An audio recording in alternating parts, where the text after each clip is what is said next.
our listeners that we will be live on Facebook in a wee while. Our technical staff is doing what he has to do to ensure that the program is on live on social media, both that of Facebook and the YouTube. Hartly, what's new? Well, basically, we just passed through May 29th. I mean, we're on the last day of May. Tomorrow is the 1st of June, but there was some significant historical event which passed about 2 days back. I wonder if your seat can go down bits because your head seems to be... Oh, my seat. Yes, so see if you can get your seat to... Come down a bit. To go down a bit. And do that. Just want to ensure that it is done properly. It's a bit stuck though. So let's play an ad or two and get back to you. All right. The National Reading Competition Grand Final is almost here. Monday, June 1 at 2 p.m. We will stage the event at a luxurious setting. 11 pupils will meet at the Intercontinental Cabrit Resort and Spa in Portsmouth for the finals of the DBS Radio Felix Henderson Ministry of Education National Reading Competition. The headline sponsor is Dragon Windows. Akim Tong, representing the St. John's Primary School, is sponsored by Seraphine Cognet Ikwemi. Imara Benjamin represents the Benz Primary School, sponsored by Easy Development. Royal Stout, representing the Roosevelt Douglas Primary School, is sponsored by Nathan Insurance Agency. Veneta Thomas, representing the Sansovia Primary School, sponsored by Rubens Bakery. Kaylani Valmore, who represents the Sineku Primary School, is sponsored by Rubens Bakery. Gabrielle B. Benjamin, representing the St. Martin's Primary School, is sponsored by Standards Manufacturing. Kyla Seraphine, who represents the Pioneer Preparatory School, is sponsored by PCAT Innovation. Kaisa Nicholas, representing the Convent Preparatory School, is sponsored by V Lounge and Grill. Ilana Stout, representing the St. Luke's Primary School, is sponsored by V Lounge and Grill. Amelia John Baptist, who represents the Lighthouse Christian Academy, is sponsored by Harry Royer Foundation. And Zahira Martin, who represents the Will Strathmore Stevens Primary School, is sponsored by David Dorset. Monday, the 1st of June, at the Intercontinental Cabrit Resort and Spa in Portsmouth. Join us for the finals of the DBS Radio Felix Henderson Ministry of Education National Reading Competition. The headline sponsor is Dragon Windows. Live on all our radio frequencies, on Facebook, on the YouTube channel, and Digicel Channel 50. Nous ka écouter Radio DBS en Guadeloupe à si fréquence 104.1, 104.1. Radio DBS à la Dominique. Information, éducation, nouvelles, musique, blagues. Radio DBS 104.1.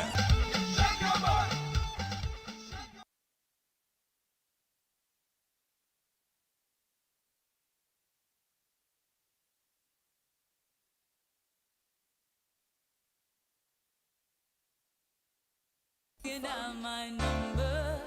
Call me any old time. You don't need a reason. Any old season will be fine. They on your numbers for your nation station. 1-800-327 if you are calling from a landline, 448-3284 or 616-1DBS or 616-1327 if you are using a mobile. And listeners overseas, your number is 305-432-9744. You can dial my number.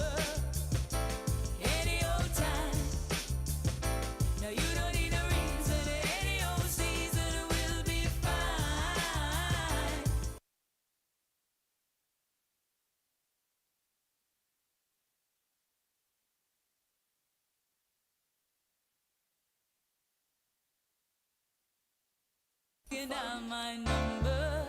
Call me any old time.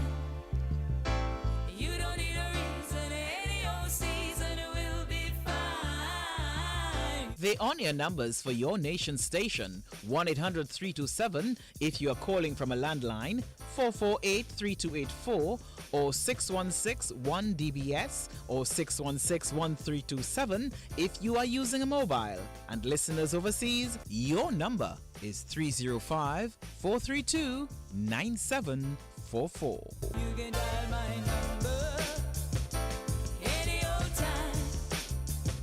No, you don't need a reason. Any old season will be fine. This is DBS. The station bringing you more music, talk, and news. Whenever there's a breaking story, a new hit, or topics for debate, count on your nation station. We are the first for news, the first for talk, and the best in music mixers. So when you want the best and you want it first, tune in to your nation station, Radio DBS.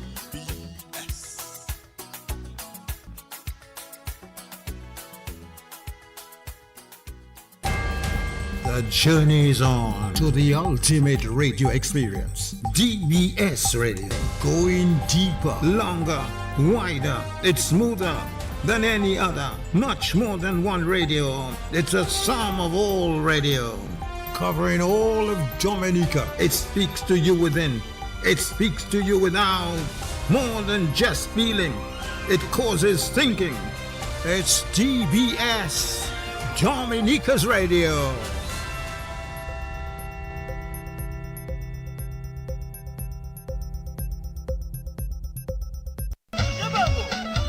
Nous qu'à écouter Radio DBS en Guadeloupe à ses fréquences 104.1, 104.1. Radio DBS à la Dominique. Information, éducation, nouvelles, musique, blagues.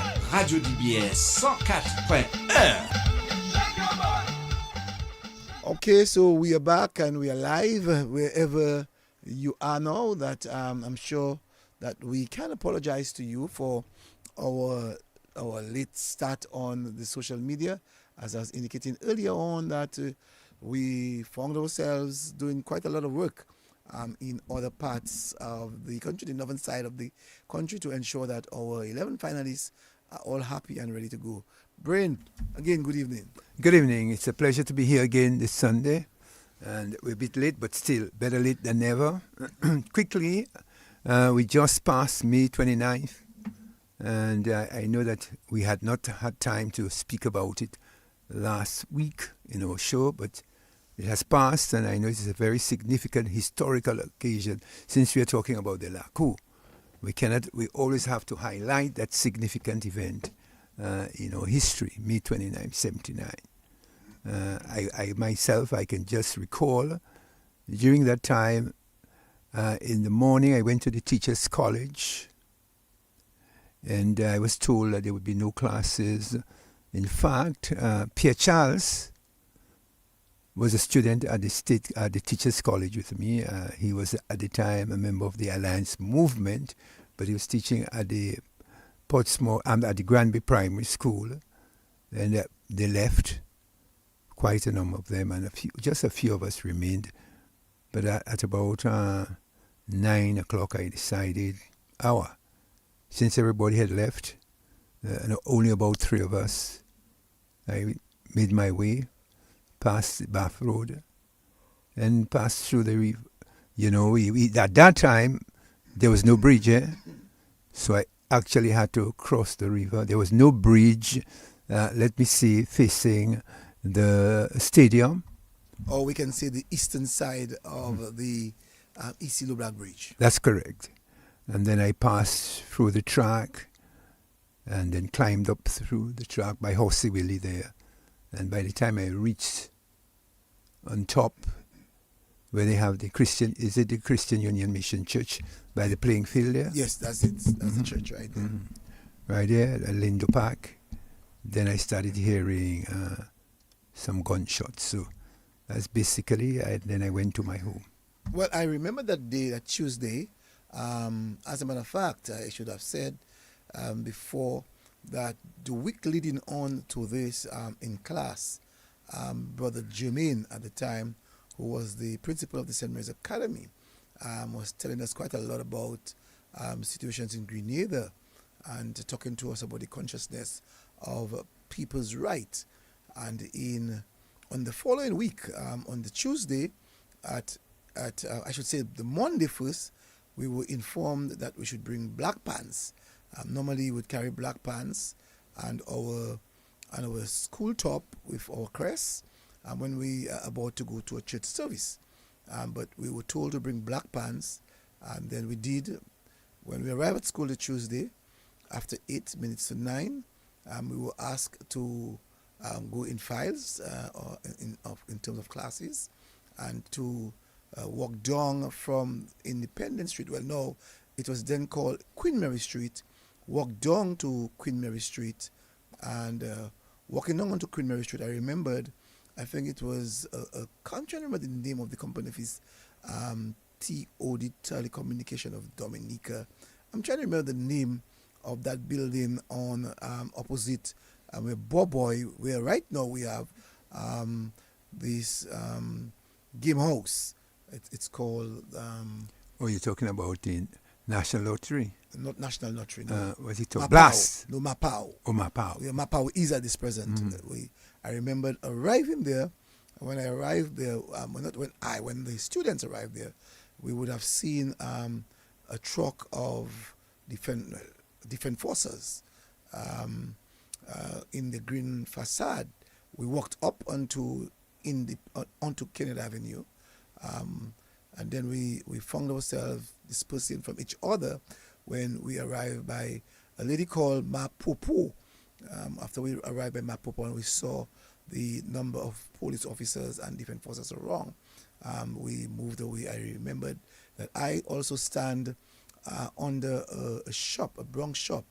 Trying to remember if it's Ma Bunch shop or whatever her name was.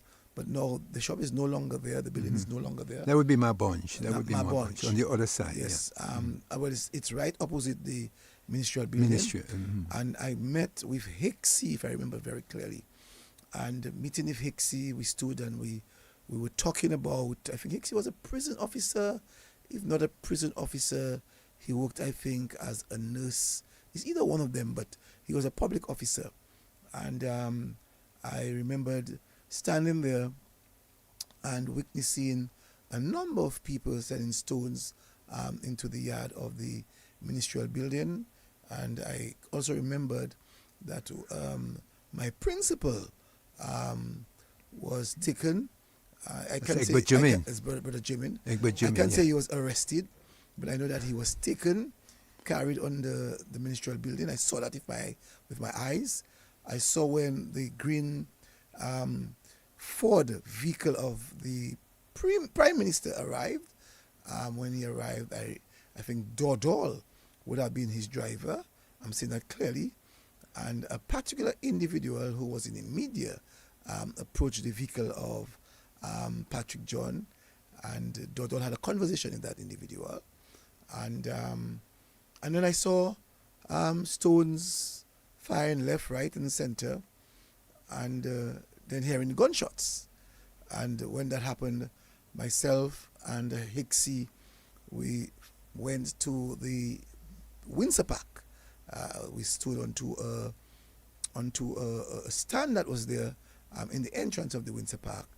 We saw a number of people running to the Windsor Park because tear gas was then being fired at them, and people ran, get into the the northern gate of the Windsor Park. At the time, the Windsor Park had a northern gate where the basketball court was. That's right. And the pavilion, and getting into the riverside to have some, having the cloth or the kerchief or their bath towels damped with water, and so that they could have resisted the tear gas.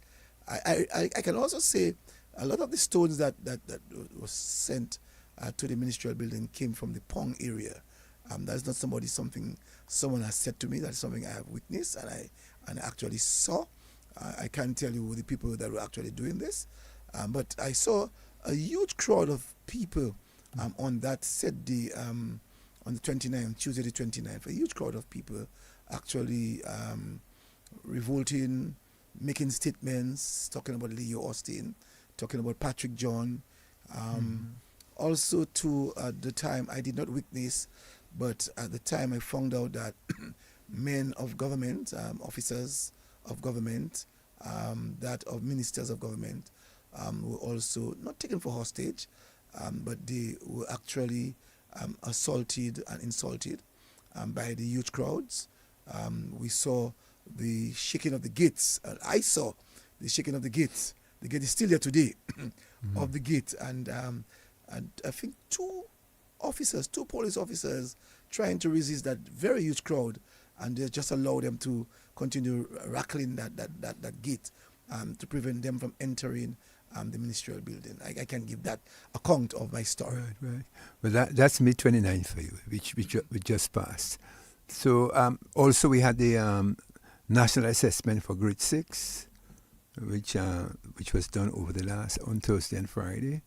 So basically we are now waiting for the results of the assessment so we can know. I know those days all the names, I think it's only the scholarships that they put out and the bursars. So we're waiting. That happened over Thursday and Friday of this week. So that's basically our local events. I don't know whether you have any new thing to report. I know you're having your reading competition going on and your finals is tomorrow. So we wish the children luck. Well, I know on Thursday was the grade 6 assessment. On Wednesday, I witnessed and I went to the cathedral where the Father LVO had a mass for the students of St. Mary's Primary and for the convent preschool. Okay. It was a very good mass where he blessed the equipment, the tools, the pencils, the erasers, the sharpeners, whatever they would have been using or they would have been using for the exam, that he ensured that he anointed the children and blessed the equipment that they would have had at that mass. Right. I also saw the exhibition. There was some exhibition for, I think, environment. Yes. Environment by the minister. And there were some OECS people participating in the whole event. That was held at the parish hall as well. Yes, I happen to have met a few of the ministers of the OECS.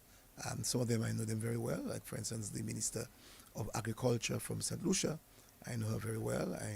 I don't know the Minister for Tourism very well, but I happen to have met him also, and a few others that were present.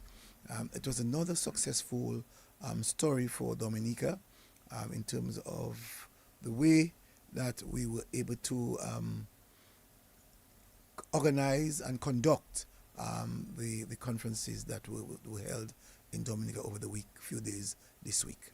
Mm-hmm. That was a big event, and I saw quite a number of persons, looking at the exhibition. So that was what happened. But also in the news. But before though, yeah. I want to also conclude by talking about the 6th grade assessment that I saw the convent prep did, and that was very amazing. Where the principal and the teacher responsible for the students for 6th grade, I think, were able to have the children in a circle, praying with them, allowing them to give thanks and praise to God, and they themselves, singing, anointing, and it was a brilliant kind of presentation done by the convent prep in the yard of the convent prep. And when they were all through praying, that she called them by names and by groups, and was able to anoint every child. Every child was anointed, and to give them that zeal, that energy, that strength, that vigor, that confidence, so that they could have gone there and do their exam ready. And I can tell you, every child enter in that classroom, I can tell you that they were prepared, their minds were free, and it's expected of them to do well. Well, we also spoke about it in terms of the culture. I don't know how many of them who went to write the national assessment, since everybody is allowed to enter now, whether any of them did receive their red lavender, whether any of them bathed in the different rivers wherever they were located, I don't know. Well, but I know in our time. Yes. I know in my time, in your time, would have received not only the prayers from the priest, but of course our parents would engage in the cultural norms and values of the state. I don't know whether they did it. We do not know from the home point of view, but what I saw from the schoolyard point of view, the parents present were very excited for their children. They're very elated. They ensured that their children were very comfortable. They gave them each child the bag with their snack or their recess, as we normally would say.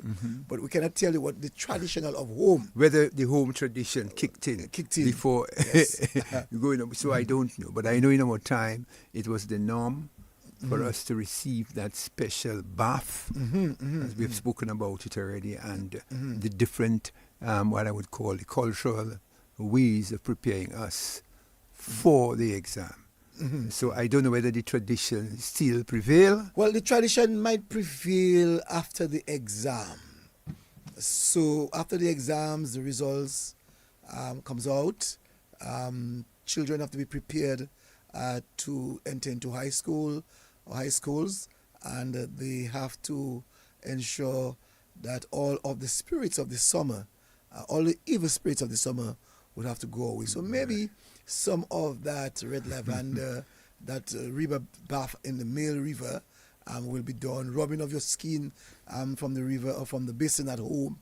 A few things for sure will be done. Because very soon they'll be going on their summer vacation, and so they will be waiting for the results. I know some of the schools themselves will be having the exams. I know that the CXC would have started or may have started already. Yeah. So quite a number of exams will be, the end of year exams will be taking place as well. I know at certain schools, in the high schools. So we just wait and wish the students luck. And saying this, looking at the Ministry of Education and the work that they are doing, it's humongous. Every day and every year, we're seeing the increase participation of students and their results. And this year will be no exception. The children are getting smarter and smarter and smarter each year. And this year, I wouldn't be surprised that the results will override that of last year. And I think at this time it's appropriate to really compliment the Ministry of Education and their focus on education. A lot of the times, and I heard the priest make mention of it, a lot of the times we focus quite a lot on just the academics, but from the Ministry of Education, they are focusing quite a lot on a whole child, a wholesome child, not just the academics. They are now talking about social, talking about the environment, talking about, right now I'm hearing them talking about climate education. And so the Ministry of Education, the work that they actually doing is results of what the previous students would have done, giving them that impetus to wanting to do better every year. Right. Obviously, and then we enter into the hurricane season, which begins tomorrow, yes, the 1st of June. 1st of June. Let's hope that, I know we don't have any major storms to affect the Caribbean. You know how those storms can be very, very serious. I know we had we had Melissa, was it, in Jamaica? Yes. I know that was a very devastating storm. So that's last year, right? Yeah, last year. So let's hope for the best, because it goes from June to November. And, we have to take all the necessary precautions. We have to be sure we know where the hurricane shelters are. I heard they were announcing them. I heard Kalai was mentioning the hurricane shelters, where people may have to go in case of a storm.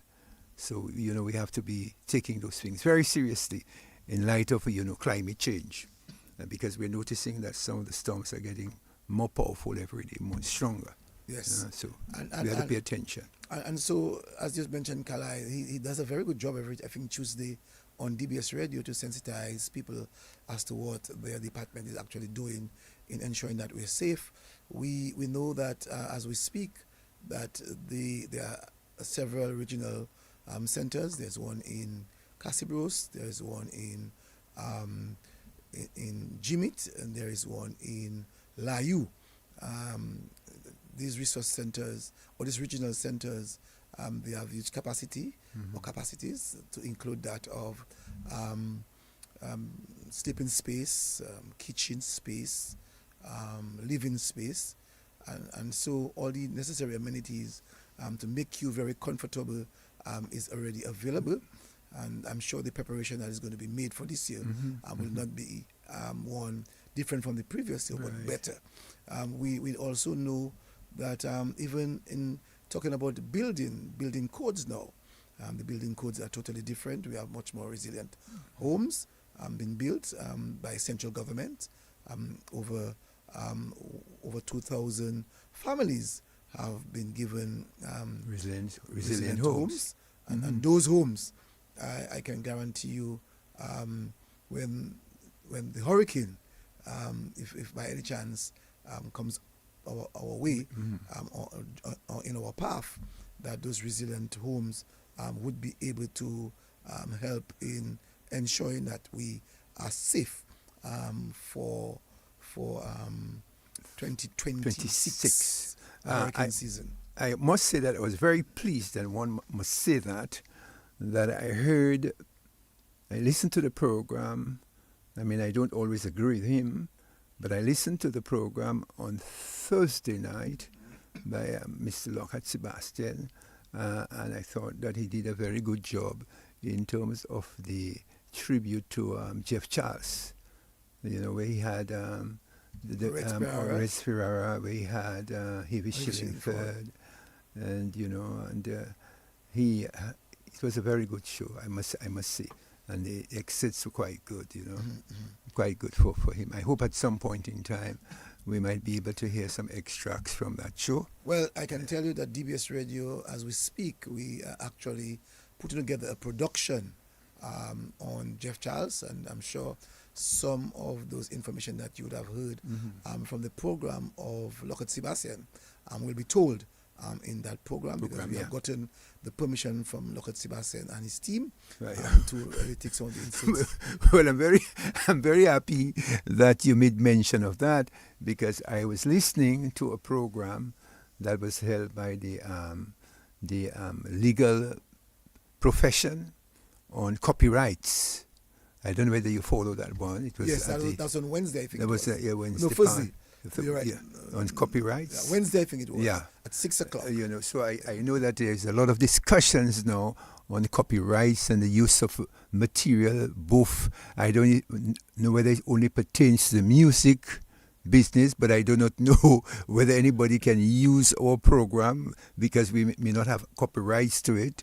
But I know that people are making but a whole... even if they still need to seek permission, that's basically what it is. Then if you are going to use my voice onto a program, you should seek permission from the management of DBS Radio to use insert and to give credit to DBS Radio, because when CNN gets anything from Fox or from any other television company, they have to give that credit to that institution. Right. So the same thing would exist, and that's why I said that we have already gotten the permission from Lakou Sebastian and the necessary playmakers to have the voices of these people on our program that we are producing. Because one of the Jeff things Charles. that is a big discussion is in terms of recognizing the authority. Yes. People tend to use people's work without acknowledging them, when, they deserve it. So some people, so they tell you must credit the people who, produce the information and recognize them, so that's a very important. As we talk about the Lakou, I think it's a good time to segue into some level of discussion of the Lakou. Tonight's brain, I want us to look at names and communities. Okay. Because a lot of the times you would hear a name and you may not be able to identify the origin, or you may not be able to identify the bastion of the generation of that person that you have heard the name of the community that they came from. So, for instance, if we talk about Granby, if you hear the name Henderson, if you hear the name Latham, you can almost state that you know that that person has an origin of Granby. If you are to hear Regis, you can almost say that surname Regis, that person has descendants or family members in the Pishley area. Right. But it would even be very interesting to note in terms of the historical background of those names. Because basically in Granby, you would have persons more or less moving out from Martinique. Right, I was about to tell you that, yes. So although in some of the instances we may say Henderson, it may sound British, but sometimes we translate these French names into English. So you're right. I remembered a priest by the name of Anderson, Priest Anderson, and he was giving me a background of the surname Henderson. He said Anderson in the Sepier area where the Montpellier eruption took place, actually quite a lot of these people moved into the southern part of Dominica, southwest of Dominica. So Anderson, which is French, is like Robert. In the French is Robert, but in the English it is Robert, spelt the same way. But the French they are saying Robert. Like Jean, we say Jean many times, but we also say Jean. Jean, yeah. So you'll find that in the Montpellier period, quite a lot of people from that northern part of Martinique actually traversed and arrived in Dominica. So you would hear Les Femmes. The word Les Femmes tells you it is already French. French, yes. Yes. Registre. French. That tells you it is also French. French, yes. So we can almost say that the origin of those names are French. When you go to Point Michel Soufrière, when you hear Soufrière, you hear Jovier. Jovier is also French. Yeah, but maybe whilst we're still on Grand Bay, we could probably say Grand Bay would probably get its name for the Guabe. Yes. Guabe meaning a large bee, Guabe. Yes. So it would still have had its name from French. So the name Grand Bay, although translated into English, Grand Bay would represent the French aspect of a Guabe. So I try to wonder the Fontaine, if the Fontaines, but I never got the background of the Fontaines. If the Fontaines themselves came from, because you got the Fontaines in the Bacatel, Petit Savane area. Right. Well, I can tell you about the Fontaines because obviously there was a man who, granddaughter, I made all my children with, and he was a Fontaine, and he was a white man. I think his father was in the French army during the French Revolution, and so they traversed after the eruption of Montpellier in 1902 and arrived in the area of what I would call Font Saint-Jean. Font Saint-Jean. Right. And Bagatelle. So that's where they came. And then eventually he moved over to Goodwill, where he had many of his children. So in other words, we call him Daddy. So we can say the Fontaines. Fontaine. The Henderson, the Regis, the Lefham, these surnames would have been from the French side. French side. And also, whilst we're in that area, we have the Francis. Yes, the Francis. Right. Francis, would Francis be British or? No, still French. Still French. Francis. Yeah. Francis. They would come, and you find a lot of them in the Petite Savane area, and you'll also find quite a bit of them still in Bagatelle. Yeah, because one of them, during the time of you remember that big landslide they had in the Bagatelle area? He was one of the men who used to be working on the roads, and he got covered by that major landslide which they had there in Bagatelle. I remember that quite well because when I worked with my father, he worked with us, and I think he was the chairman of the village council at one time. Bellot, where would Bellot come from? Because you have Bellot in Granby. Well, it would still be the British French. French. Okay, the Bellot would have come. Someone said Cecil the Henderson is from Europe. And that's what I was saying in reference, the person may be tuning in late. I was saying that if a conversation with a French priest, Father Anderson, he said to me, right or wrong, he said to me, in Dominica, we translated the Anderson to Henderson, which sounds much more English. So we removed the A and we put the H to get it to be Henderson. Right. Well, she would not be wrong when she say Europe. Remember, France. French. France is part of part of Europe. Yes. You know, so you had the two colonial powers at the time fighting over Dominica, which would be British and the French, and you had this major eruption in Martinique. I wonder if there are names that can be identified with the Kalinago, because we know that in the southern side, Granby and so on, Bagatelle, this area, the Kalinago themselves reside in that area. I wonder if we could maybe identify any Kalinago names, last names, in that area. Well, I don't really know whether those names still remain within the southern part of the island in terms of Kalinago names. I don't know. Because what I do know is that many French names and French like Bagatelle, Font Saint-Jean, Petite Savane, these are French names. But I know at one time the Kalinagos would have settled in some of the coastal areas of Dominica.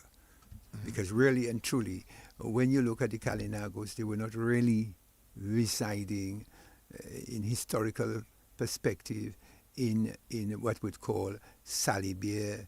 They would live most of their lives along the coastal areas. I mean, they were just placed on the reservation because they at one time occupied Roseau as well. They also occupied Massac, and Massac, and the Massac, the name came from the massacre of the Caribs at that time. So for persons who listening to us, that's how Massac itself got its name, from the massacre of the Caribs on the West Coast. Yeah. Now, as we're talking about the names, we dealt with Granby, Pichelet. We said Pichelet is Regis. It's also French. If anyone can help us to identify more names in those. Well, we have the Defoes. Oh, the Defoes. Yes. We have the Defoes. Petite Savane, right? Petite Savane. Yes. Right, so we have quite a number of Defoes. But it's very strange that in those communities, whether you want to believe it or not, there were a lot of intermarriage. What do I mean by that? Families mingled with one another. So although we don't historically put it out, but there was a lot of interference between families. Right? So whether a person was your cousin or maybe your brother, you had a relationship with them. And so, because many persons were not able to traverse those areas, so you find there was a lot of intermarriage between families. Especially when you come to the Loda area, with the roles. We'll come to that. We're going along. Someone just said another name that we could look for in terms of community was the Point Carib area in the south. Now also, let's go a bit to the southwest, which would include that of Soufrière, Scott said, Galion, and Point Michel. We know in Scott said Soufrière, we have the surname Jovier. Jovier is also French. Jovier, yeah, Yes, Jovier. Jovier is French. French, yeah. So that is a surname that is Nicolas. I'm trying to figure out if the Nicolas is English or French. That's in the Soufrière area. Someone was also assisting us and tell us in the other parts that we were talking about earlier on, the Forceja, Bacatel area. You had the barons, or you have the barons and the Anselms. Mm-hmm, the Anselms, yes, yeah. So, Like Baron, our good friend, the one of the icons of the Labour Party yes, is Anselm. Anselm, yeah. Is an Anselm. Anselm, No, yes. no, so in Soufrière, we have as I said, the Joviers. In Point Michel, you would have the surname Peltiz. Peltiz is French. Peltiz, yeah. You have Charles. This is Charles. Charles, that's how the French call them. Charles. So the Charles. Williams also came from Martinique. Quite a lot of the Williams at the time of the 1901, 1902 Montpellier eruption. So you have these people. And not only that, quite a number of them would have come into Dominica during the Second World War, just before Yes. the Second World War. We had the French forces here. That's in 1945. Yeah, they came in about 1940, 39, 40 during the heights, 41 during the heights of the Second World War. And some of them, lived in Dominica, which we call the French forces. They And moved some of them across. actually buried in Dominica, because Yeah. there's this grave in Kingshill. There's this cemetery in Kingshill where a number of them are laid to rest. From So, Martinique. The It's French. French. Even here, the cenotaph, you'll see quite a number of, French names. So you have in Point Michel the Toussaint, and we know Toussaint. Toussaint for sure. It's French. Peltier for sure is French. That's Point Michel. You have Charles from Point Michel, again from the Montpellier. You have Williams, also quite a lot of them from the Montpellier in the northern part of Martinique. That is in Renault. Renault is also a Martinique surname, and that surname is also in Point Michel. Okay. And the Soufrière area, as I said, I know of the Jovier. I'm trying to figure out of the other surnames that they would have in those communities. Well, I know the Rouillés, some of the Rouillés are... So we will go to this now. We'll go to the. Well, I know some Rouillés live in Point Michel as well. And those Rouillés will come from Vegas. So we'll talk about that in a while. Right. Yes. So I think from the point of view of the south and the southwest, we are able to identify Tavernier. Tavernier is also French. Tavernier, yes. And Tavernier is in, I think, Soufrière. Soufrière. It's a very popular surname in the Soufrière area. So you have these surnames that you can identify with, and you can actually know of the origin of those surnames. Someone said to me, Benoit. Benoit is also in Point Michel. Benoit is French. Benoit. So we can see the influence of the Martinique relation in the names, and that's why when you look at Soufrière Côte-Saint-Galion, Point Michel, Granby, Pichelet, Petit Savan, Bacatel, Montine, these areas. What do you find in common? Well, I find that, for me, the commonality is that, for me, you can most of the names there are French, but basically, it would only take you about by boat, traversing by boat.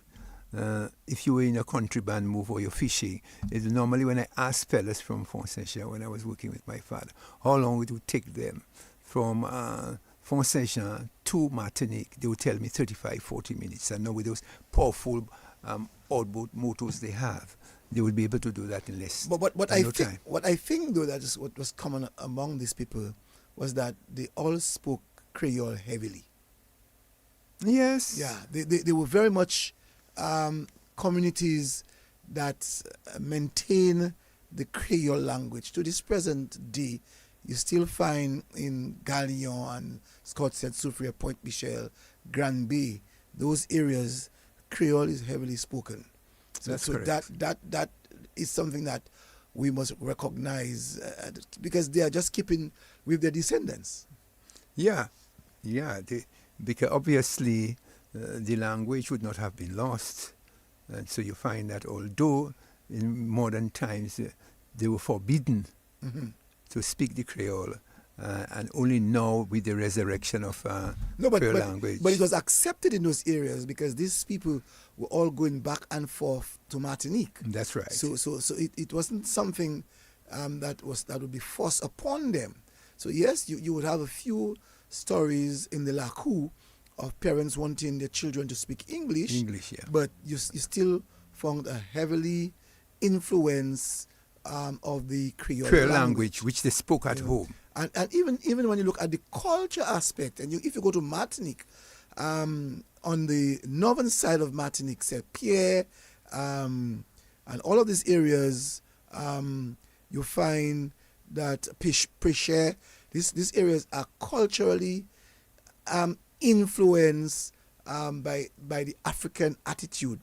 And when you look at Grand Bay and you look at Petit Savan and you look at Point Michel and you look at Scotland, those same areas, these people also have that bloodline of culture within them. Good. Well, when you look at the whole setting of the French influence, especially heavily in the Martinique area and Dominica, because they're very close to each other, you find that they would be communicating in the common language, which would be the Creole language. You know, because commerce, they would do their contraband, they would do their fishing. Because don't forget also that there's a heavy contraband in the early days of the Lakou, where people would go get their banton, get their wine, get their grapes from Martinique, from that side, on the southern coast of Dominica. And that trade still continues, not heavily like before, but we still see people traverse the Atlantic side to get across to Martinique. Right. That is still being done, but not as a heavy trade as before. Well, I must tell you that after Hurricane Maria, quite a number of boats, because I used to go to an area by the port there, by the fishing complex, to receive stuff for the Vatican, which came by boat from Martinique. You know, so there's still that heavy trade where you have fellas in small boats coming in with the outboard motor coming into Dominica from Martinique. But we also have to recognize too, as we go across to other communities, that you still have the Liverpools in Grand Bay, you still have the Commodores in Grand Bay, you still have the Thomases in Grand Bay. There's quite a lot of Thomases in Grand Bay. And you can sense that is from the British part of it, because remember, the British also settled in Grand Bay. Although the Granbarians or the people in the south were very much hostile, as we were told, but you still find that the British names stayed with quite a number of people in the community. So Liverpool would be one, Thomas would be one, Angelo would be another one. You know, so these surnames are common. Joseph, Joseph is a common surname in Grand Bay. Right, but too. you have another common surname in Grand Bay, which is Coffee. Coffee, yes, coffee. Yeah. And so we can move now to the north of Dominica. But there's another surname before you move, Pear. The Pears, because I know the former commissioner, Mr. Ensley Pear. he originates from the Granby area. So the pairs, it would be very interesting to find out whether it's pair, which is French, or pair, which is English. Okay, that's something that a good research that we need to make, because the spelling is the same. The other thing is we have to remember that the Laura itself came out in Petit Savan. The Laura, Laura is another surname, and Laura is French. The French, yes. Paquette is also French. Paquette. Paquette is in Granby. Paquette in The surname Paquette is in Granby. Desiree tells you it's French. French. So it is dynamic to say that in the southern part of Dominica, a lot of the major surnames, they are descendants of the French. French, yeah. And that's important, to note. And it would be very interesting to find out historically whether, because for instance, Granby there was a big estate. Mm-hmm. It would be very interesting to find out, or to do historical research to find out whether many of the slaves that work on those plantations were actually coming out from Martinique to work on the plantations in Granby. It might be so, because we remember that during that same period of slavery, that a lot of the béquets, as they normally would call them, the plant owners, Had slaves. plantation owners had slaves, and a lot of them moved from Martinique Slaves. to Trinidad. Mm-hmm. So a lot of, and that's why the Creole was heavily spoken in Trinidad, because these French plantation owners, yeah. were able to traverse. We all remember in history, we were told that a boat called Calypso took quite a number of these slaves and brought them to Trinidad. So yes, that the same thing would have happened in Dominica, in close proximity, that the slaves or the slave owners would ensure that for getting service, they would have brought some slaves here. Here, yeah. And some of those slaves would have to be transported to Dominica from the neighboring island of Martinique. Moise French. Moise, yes. Moise. It's French. It spells very French. It's French. Yeah, that is French. Moise. Yes, yeah. That's French. Yes, that's French. No, we can take a trip across to the north. So we went to the further south. So Let's you go go to the further north. north. When we look at Penville, Cognet is also French. French, yeah. And we should say before I go to the north, Coriette is that is also French. French from, I knew they come from Fort Saint-Jean. Quite a number of the Coriettes, Fort Saint-Jean. Right. So let's go to the north. Let's start with Penville. Penville has cognates, and the original cognates actually came from Guadeloupe. The surname Cognet came from Guadeloupe. And I can say, fortunately for people like me, I am a descendant of that first tree of the Cognet. My mom, father was one of the first sets of Cognets in Dominica. His father came from Guadeloupe, met his mom, and had, I think, 5 of them all Cognets. Okay. And they came from Guadeloupe. Actually, it was Cognette when they came. What they have since then done is to drop the TE and made it English. Cognet. Yeah. Instead of Cognet. Okay. So they have dropped the double T, and they have allowed it to be just one T and no E. Cognet. Also to the seaman. The seaman came from Penville. The original seaman came from Ireland. The original seaman came from Ireland, and again found himself mingling, marrying, and had children that are seamen. and the seaman were actually from the start of the seaman tree, started in Penville. Again, fortunate for me, I am part of that tree. So my grandfather, mother, is is one of the first seamen. You know what I'm saying? I'm following you. I'm listening. So all of the seamen are all linked to one gentleman by the name of Lipson Seaman, who was an Irishman who the Queen sent to Dominica to do a job. Okay. And his repayment was to give Land. him land. Okay. And he get quite a lot of land. So in that land he would have received, he would have had it in a place called Lakou, in a place called Dalaford, in a place called Grafon, and another area, about 4 or 5 portion of land that he would have had, and the seaman grew from there. So he had children inside of his marriage, children in his marriage, and children outside of his marriage. So you have quite a number of the seamans. We don't have time to talk about that kind of tree. That's not what we're here for. But just want to say that the seaman actually came from the Penville area. Now you find them now in the Vickers and other parts. Okay. In Vickers, you had the Royer. The Royer is also French, from Guadeloupe. From Guadeloupe, yeah. It's also a European name, from France. The Libla. Libla too is also a French name, again from Guadeloupe, but very European, from France.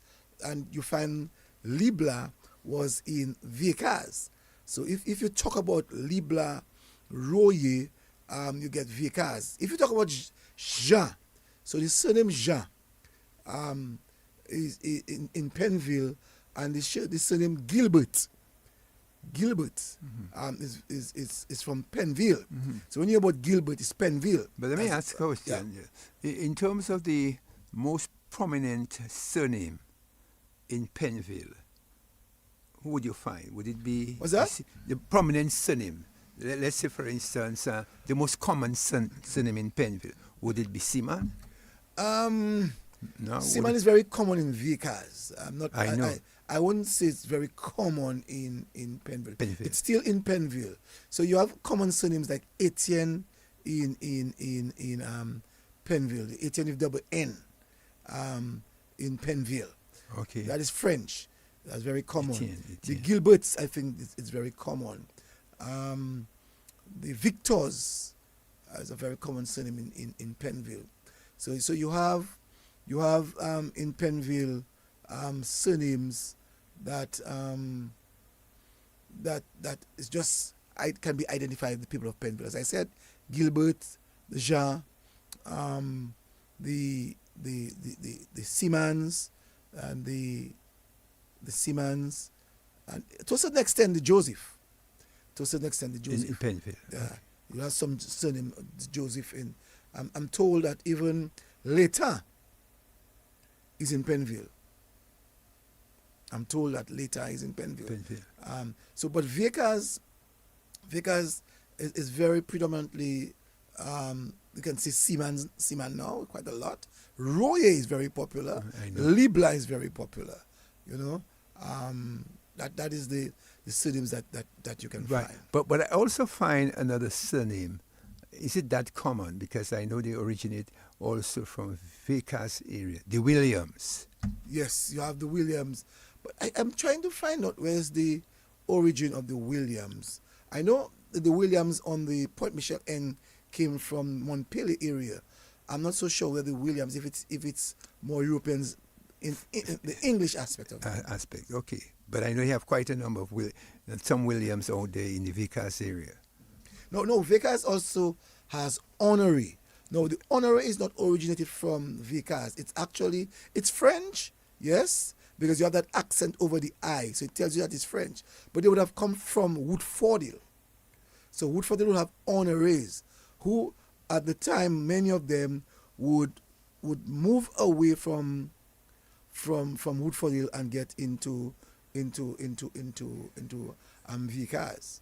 Okay. So even the Granos, The Granos actually came from Vikas and moved to the Kalinago territory. The Granos actually originated from Vikas, because in Vikas itself had quite a lot of Kalinago. Good. There's a place in Penville that is called Carib, because of the number of Kalinagos who were living that reside there. Resided there. Very interesting. Very interesting. Now, when you hear the surname Shaplis, you can almost identify that Shaplis is a surname from Vikas. I'm not so sure where the origin of the surname came from. If it is from Penville, if it's from Guadeloupe, or if it is from France, or if it is a British name. I'm sure someone is going to help us tonight. Well, I am saying that the question of Europe, because remember that when we talk about Martinique and Guadeloupe, we're actually talking about Europe, although they are actually departments of things. But basically, these islands belong to France. So many of the European, those guys, white guys from France, would actually be moving between France and Martinique and France and Guadeloupe, their dependencies. You know? So when we talk about those countries, we actually talk in Europe. Yes. Because the French, although they're not independent countries, they belong to France. Yes. So they're actually, you can consider them Europe, because their passports they can use to go to France very easily.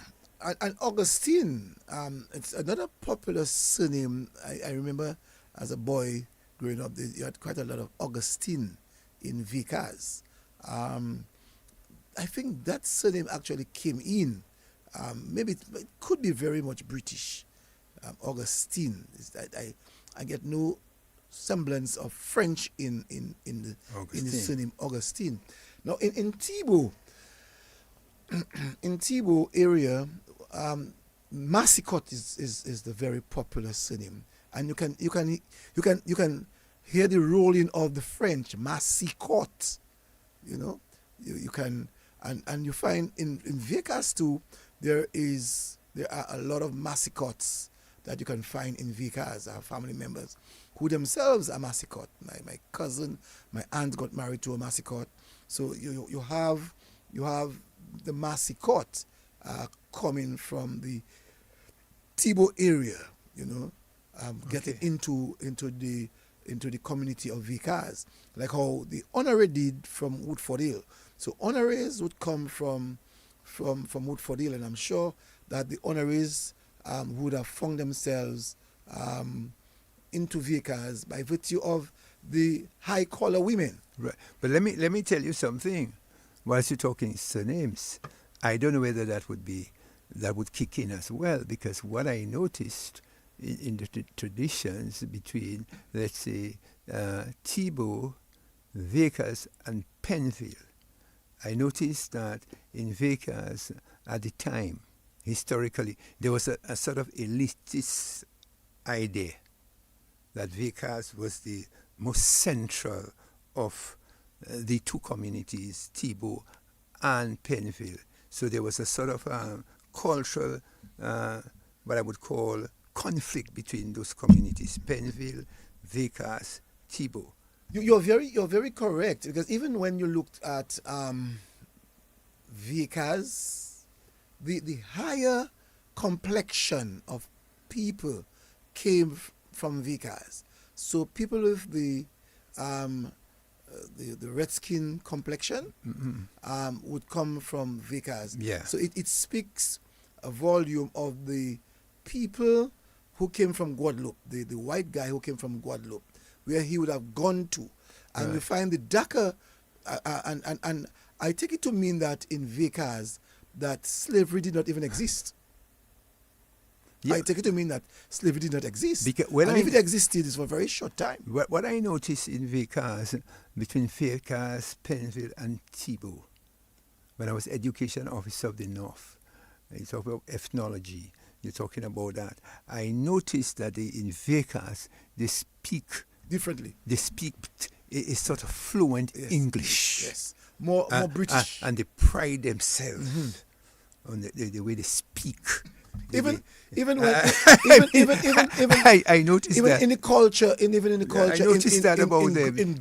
They have a sort of confidence about them. Even in growing up, even in growing up, as a boy, when you would have been in Vickers, you would hear quite a lot of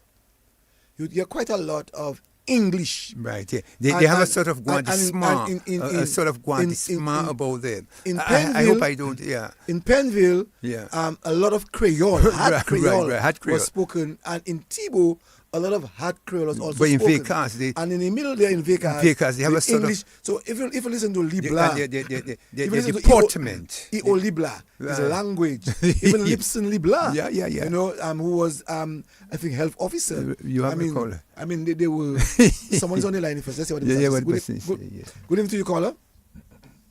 Yes, Cecil. Yes. I don't want to put you away from your point of focus right now because you're talking about names and this thing.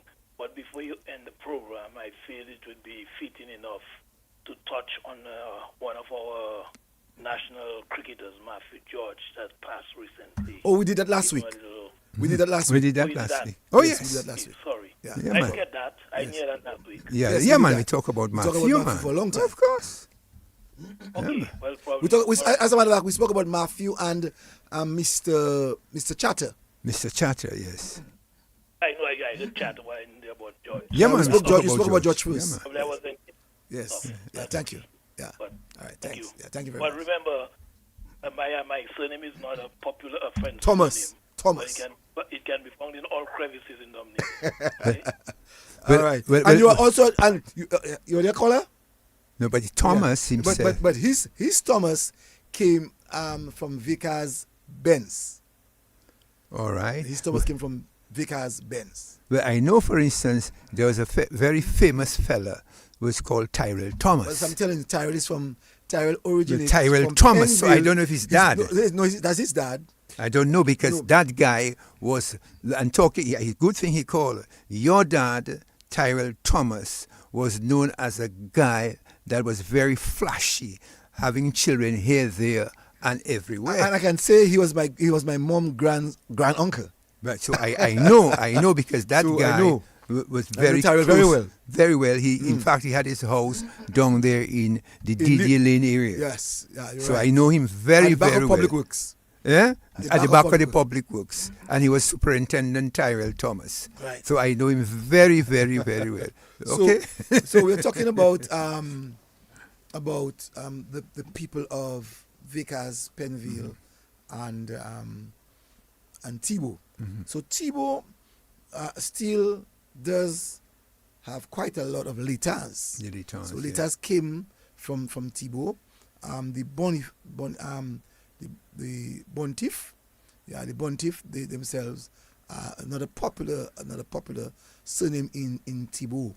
I think Fassois, the Fassois from both Thibault and Dodan. You can get in Dodan, you can get the Fassois in Dodan and Thibault. And so Thibault, not a very huge community, but you have several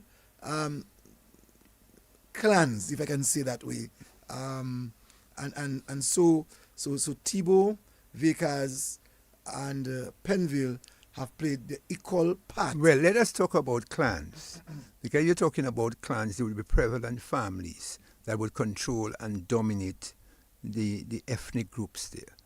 So would you find the Letans? Would you find the Bontifs? Would you find, let's say, for instance, the other surnames like the Roy? There would be dominant clans, maybe 4 or 5 families would dominate the entire community. I can tell you, for the entire community of Vickers, Penville, and Thibault, and every community would have had their personality or their clan. But when you look collectively, the surname that would have stood out, or surnames, would be the Royers, right, the Liblans, and the Seaman. And the Seamans, right. These 3 surnames would dominate. Would dominate any kind of elite tendency. Right. There were the prominent families. The prominent families in those Communities. in these communities. But basically, you find them in the center, and that is Vickers. Yeah. That's Vickers. So yes, these communities played the part in Pebush.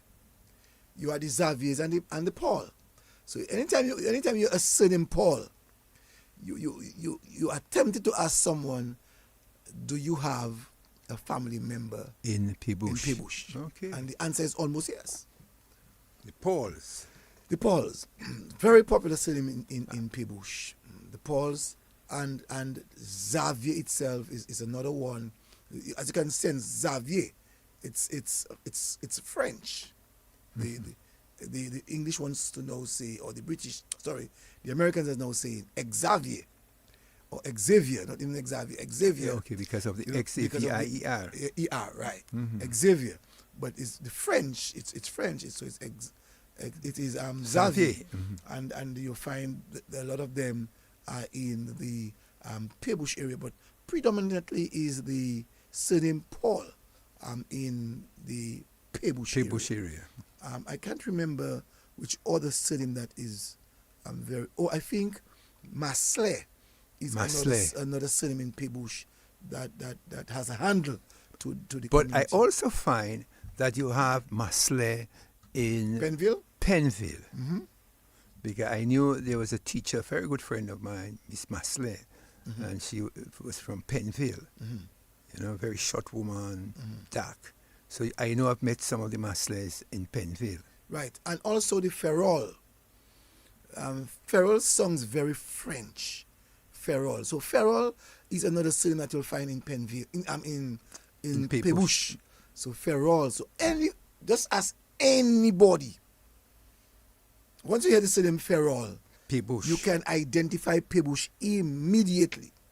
Okay. There's no if, no buts about that. Immediately, the Ferrols will stand out to be from the community of Pebush. Good.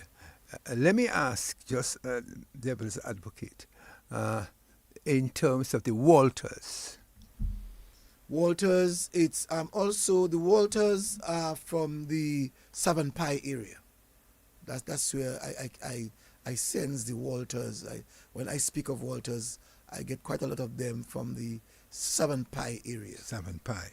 Okay. Very interesting. Very, very interesting. So the Ferrols, we could see a whole set of the Pauls in the Pebush area. Right. Okay. So as we said earlier on, the Masley, they are in Penville. You can get Clements. Also Masley, not Clement. Getting confused. Masley, you can find them in Penville quite a lot. In the area of Benz, the popular surname in Benz is Fabien. That's a surname that yes that you can get. Oh yes, in the Benz area. In the Benz area is Fabien. Fabien. Yes. There's another one I think in the Benz area. I'm trying to remember, but I know in the Benz area you have the Fabien. Like that of and Fabien sounds very French. F-A-B-I-E. Yes, it's very French, and you can sense the influence of the French. Again, the Caribbean Sea on that side of the country. The shipment of business. Right. You can see that someone just said to me that the Walters is from Pebush and Mopak. Yeah, because I know Mopak, yeah. But talking about the Fabians, and you're talking about the sea, close to the sea, because you would have Ansdimi, just Benz, down below there you have Ansdimi. Yeah. So although in Benz you're not surrounded by the sea there, but coming down the road, going across and that's why I said to you earlier on the Fassois, again French, would be there. So you have that kind of relationship between the French and the people of the extreme north and extreme south of the country. Okay, I agree. You know, someone said to me that Born would be the Maglos. Maglos. Is Maglo English? Maglo, no. Maglo isn't? French. Maglo is French. Right. So you see, again, heavily influenced by the French. The northeast of Dominica. Heavily influenced by Very the French. heavily influenced Because by basically... So you see, we said Woodford Hill earlier on. We spoke of Woodford Hill with the surname Honoré. And with the Honoré at the end of the E, H-O-N-O-R-E, the apostrophe on the E, it's a sign of, it's a French name. But basically, when you're looking at the area of Doudan as well. No, but before you go to Doudan, someone just sent me information to say that the carrots also came from the Benz area. The Dupies, yes. The Dupies came from the French. The French, Dupies. Dupies. Where you and find that, the Dupies? And the Dupies are in Benz. In Benz, yes. The Dupies are in Benz. So it's a very popular surname Right. in Benz, Dupies. So we can begin to see a trend there in the Benz area. The dominant family there would be the Fabiens. Fabiens. And the Carrettes. The Carrettes. And the Carrettes is as Carrette. The Carrettes. So that Carrettes. says it's French. Carrettes. Carrette. So again, the influence of the French. So when we speak, and I remember in the early days, you heard Rosie Douglas before, may his soul rest in peace, before he passed on. He was trying to make us understand that we have to create that relationship with the French, and you could sense where that tendency of the French came from, Right, because right. the entire northeast of Dominica, we can almost identify the French with us. Right. So we have had the Royers, we have had the Seaman, we have had the Cognets, we have had the Dupies, the Carrettes, the Fabiens, the Maglos, the Massicots, the Royers, the Liblans. The Liblans. I mean, just name the surname. French. All linked to French. Do you think that is why he had the idea of the Fête Maouin? Yes, that's one of the reasons for the idea of the Fête Maouin, to identify us with the French. Okay. And I think it's an opportunity for us to start thinking, and that's the purpose of the Lakou, to start thinking how we can begin to work closer with the departments of Guadeloupe and Martinique. You know, when we speak of Portsmouth have quite a lot of ATNs. The Lawrence sounds very British.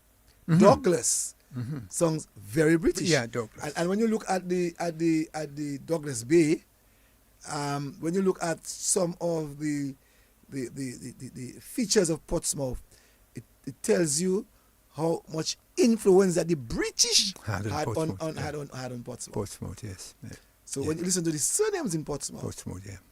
You get a lot of the British aspect of it, yes. Yeah.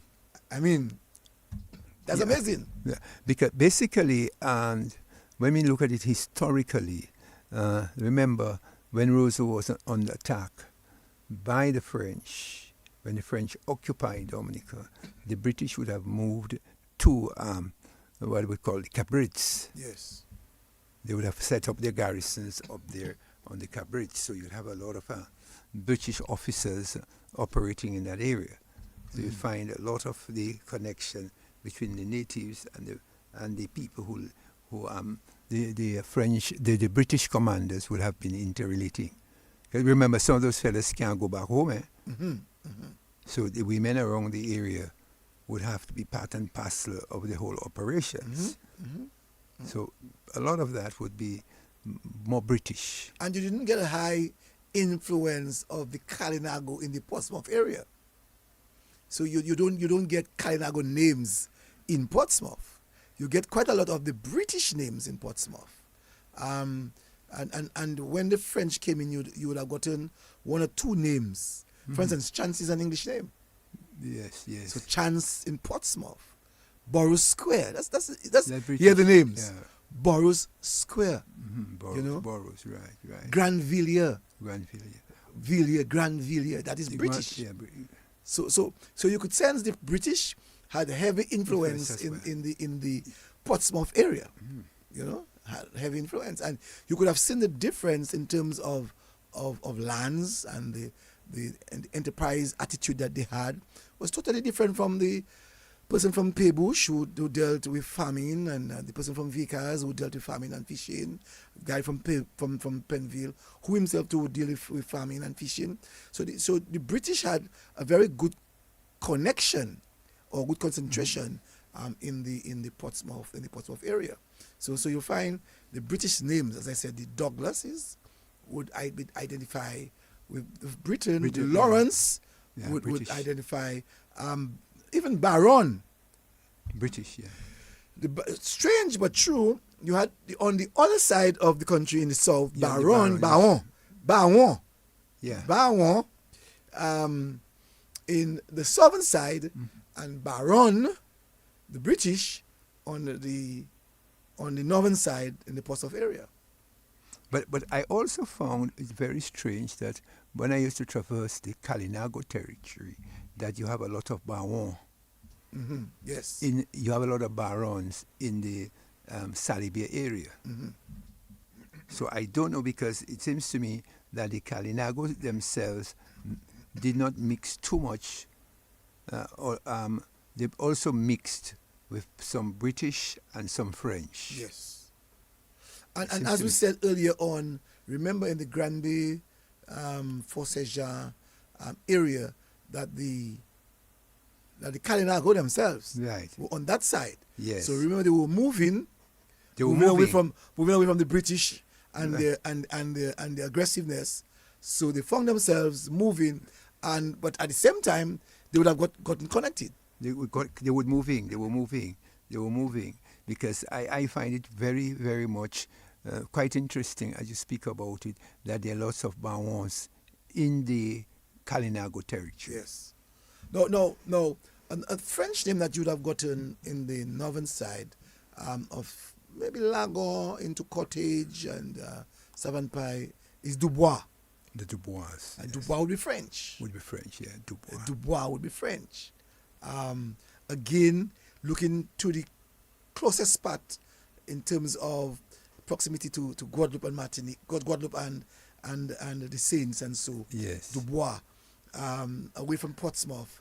As I said, you'll get it in the Savanpai area. That whole movement of the Dubois, and they are also in Portsmouth. Yes, yeah. So you have quite a lot of Dubois in Portsmouth. You have Benjamin. Benjamin is a popular surname in Portsmouth. That is British. British, yeah. You know, that is very, very, very British. No. When you look at even Dodan, I want to know the difference. I want to know the relation, not difference, but the relation between Dodan and Cassie Bruce, because Dodan itself filled with Banis. Cassie Bruce is filled with Banis. I would like to know that kind of relation. Who get where first? How they traverse from Dodan to Cassie Bruce or from Cassie Bruce to Dodan? Very interesting. I wouldn't know myself.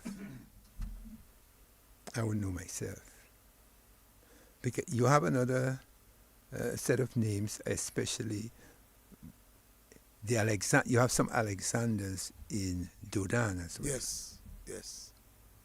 There's some Alexanders in Dodan. So I don't know.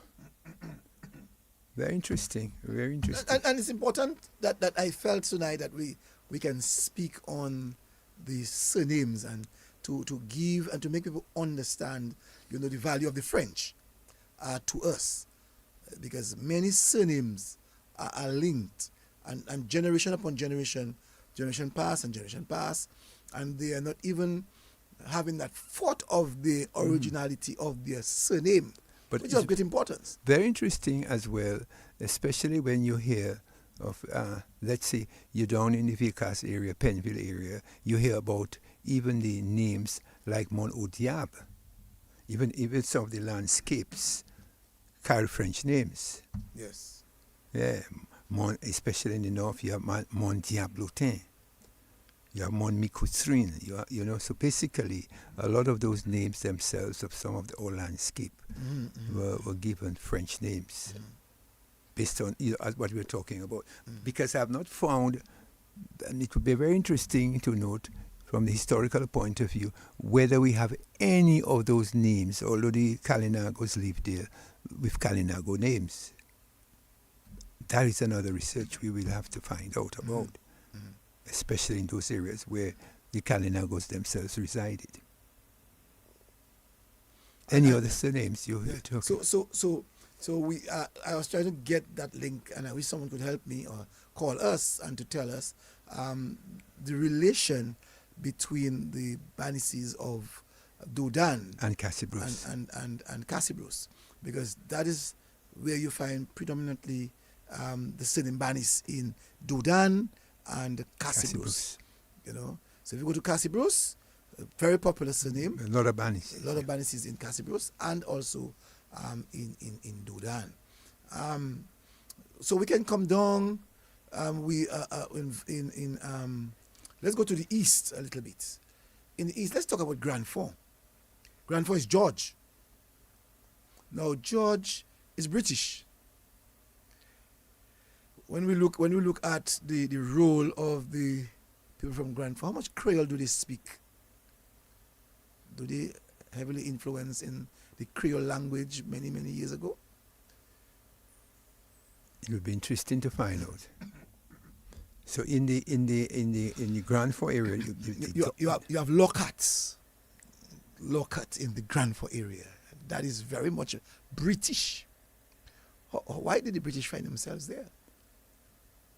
But I also find, don't you find that is it a unique surname, or do you have many Lockharts themselves in Cassibros?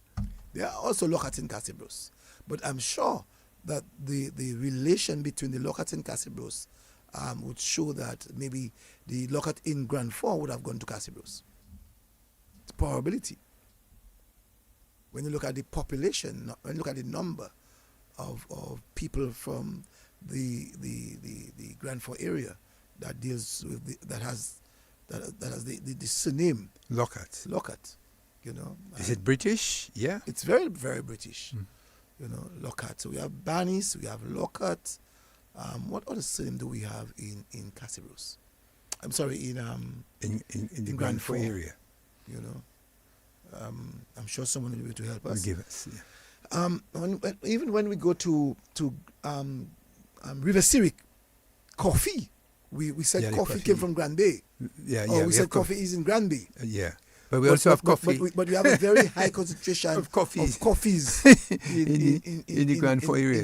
In the River Syriac area, yes. In the River Syriac area. You know, a lot of and someone said to me, we have to take note of the Rosalie Estate. So you see, the Rosalie Estate, it meant that slaves would have been in that area and they would have been slave masters. Of course, the slave masters would, and the estate owners would more or less be mingling with the ladies. Right. Because remember, when you work for Massa or you work for the plantation owner, there would be more, what I know, physical and sexual contact between the workers and the masters on those estates. So you have the surnames Sergent. Sergent. Where you find that? La Plaine? Where? That is also in Grand Fond. You have Sergent. You have Pascals. The Pascals are in the Grand Fond area. And that is very British. The Pascal is very British, you know. Very interesting. So we have to start to identify our surnames and where our origin actually came from. And we said all of this, right? We said all of this to say that we have lost our African descent with surnames. Well, basically, from a historical point of view, when you came to the Caribbean, your name was changed, so as not to allow you to identify your ancestors. New identity. And to prevent you from revolting on the estate. Because if families were kept very close to each other, the plantation owners fear that there could be slave revolts. So they make sure that your name was changed, because if you look at the movie Roots, I mean, he had his African name was Kontai Kinte, but his name was changed, and his language was also changed as well. So he had to communicate in the language of his master, because if he communicated in his language, then the master would fear that he is communicating revolution on the estate. So the language had to be taught that he communicated in the master's language. So when as we said, Grand Four would have been Pascal's, George, Locat, we have Seja, we would have those surnames in Grand Four. We said that in the River Syriac area, we would have the surname Coffee. Coffee, yeah. It's very British again. In Montjean, I saw Matthews. Again, that's British. very British. In La Plaine, Bougonou. In La Plaine, you'd get Bougonous. What are the surname that you'd get in La Plaine? La Plaine. In fact, someone said to me that the Lockhart surname was very Scottish. It's British, Scottish, yeah. You know, the United Kingdom, very Scottish. You know, so I would have liked to know what other surnames that we would have gotten in La Plaine. La Plaine would have gotten, as I said, Bougonou, one of the Bougonous in La Plaine. Beaupierre is another popular surname in the La Plaine area. Lestrade is in La Plaine, you know. Very interesting. So I don't know. You have communities, and you can almost identify these communities by their surname, and to determine whether they were heavily influenced by the French or they were heavily influenced by the British. You know, and so far we are seeing the northern side, northeast of Dominica, was heavily influenced by the French, and we can see to the eastern side of Dominica, it was very influenced by the British, and that is a telling story, you know. That is really, really, really telling. La Plaine also has Gist. La Plaine also have Gist. La Plaine, Boutica, you have that surname Gist. Guiste. You know, Gist. Not the Gueest. The boat, no. So you have the surname Gist in La Plaine. So Gist would be another British name. And in going down from you have Laron. The Larons. And La Roche, Larons. And that is British. In Boudica, Joseph. That is very British.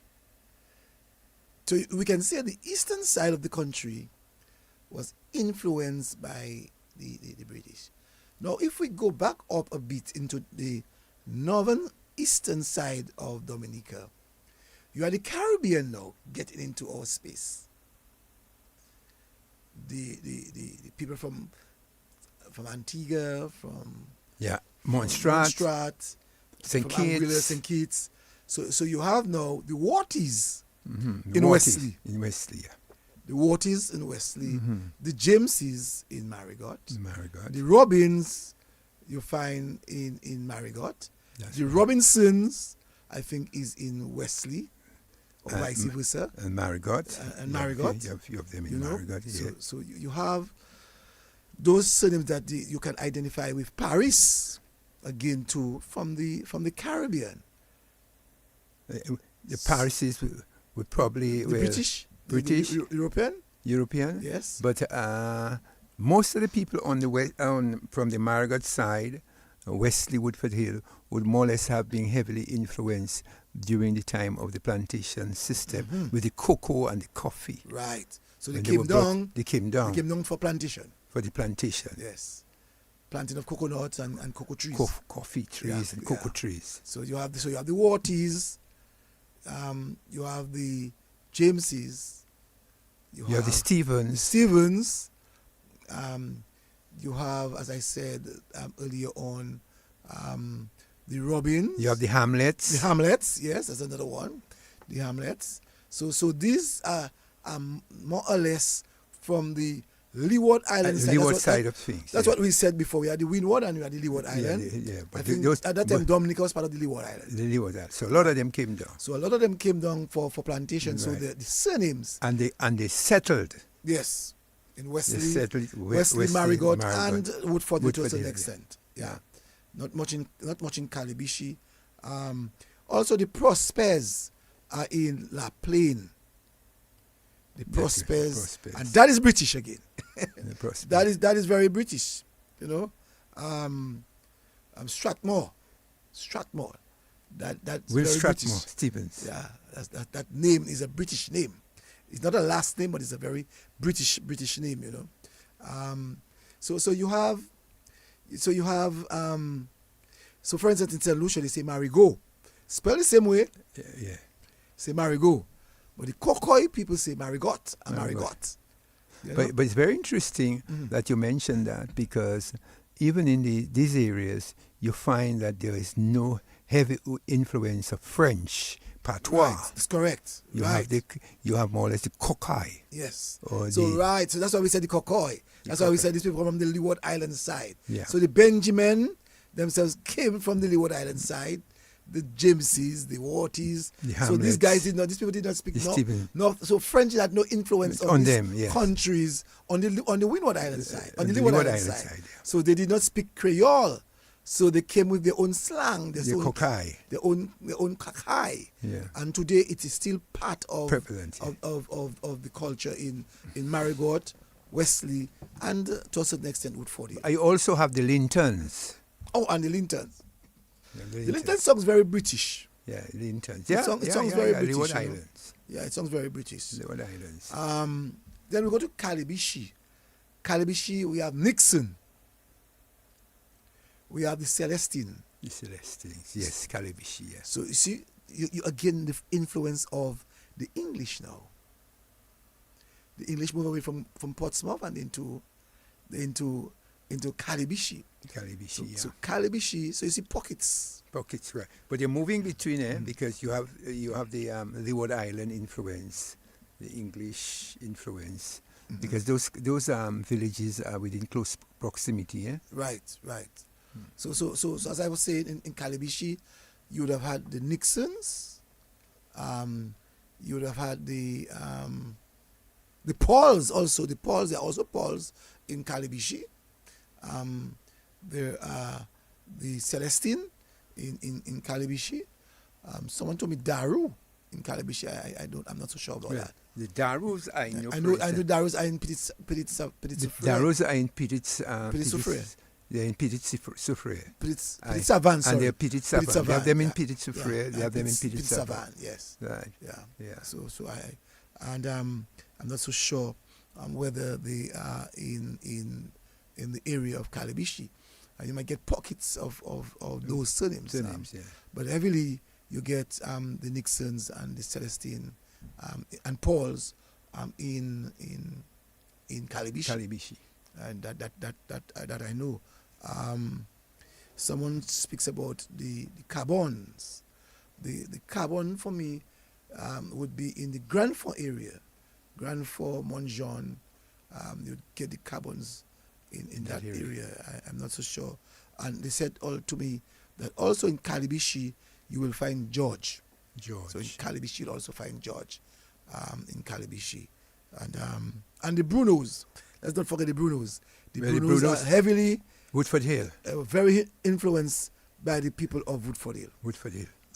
So Brunos are very much involved. And to a certain extent in Calibishi. Calibishi. Yeah. The Brunos. Calibishi, Woodford Hill. Calibishi. Yeah. And again, That's the Kokoi people, the Bruno. The Brunos. Yes, that is a Leeward Island side of things, you know. And someone said that they also came from Antigua and Guyana. Right. You know? So the Brunos, I was told, came from London, from Guyana, and Antigua. That's where the person was able to tell me that the Brunos are actually from. And also, the person said that there are Thomases in the area of Calibishi. Mm-hmm. So for sure, I can tell you, when you have the Nixons, you can identify straight Calibishi. When you have Brunos, you can go to Woodford Hill. You can go to Woodford Hill and you can go to Calibishi. When you hear Hamlets. When you hear Celestine, you can Calibishi. go to Calibishi. When you hear Hamlets, you can go to Wesley. Yes.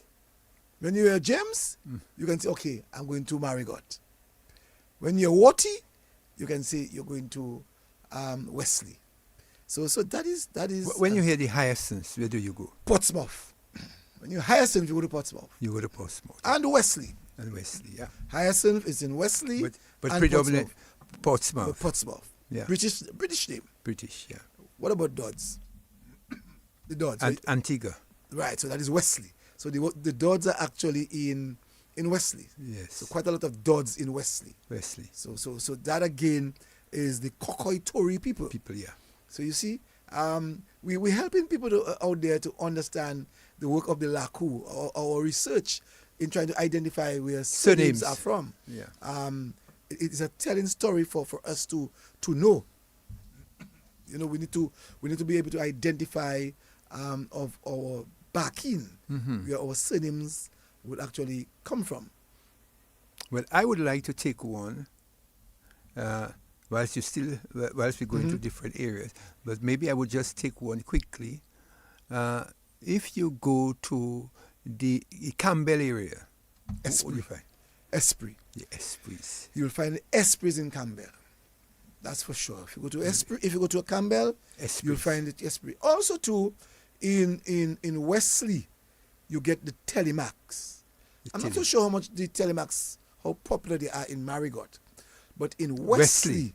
The Telemax are very popular. Prevalent, yeah. Yes, that's where you can get the Telemax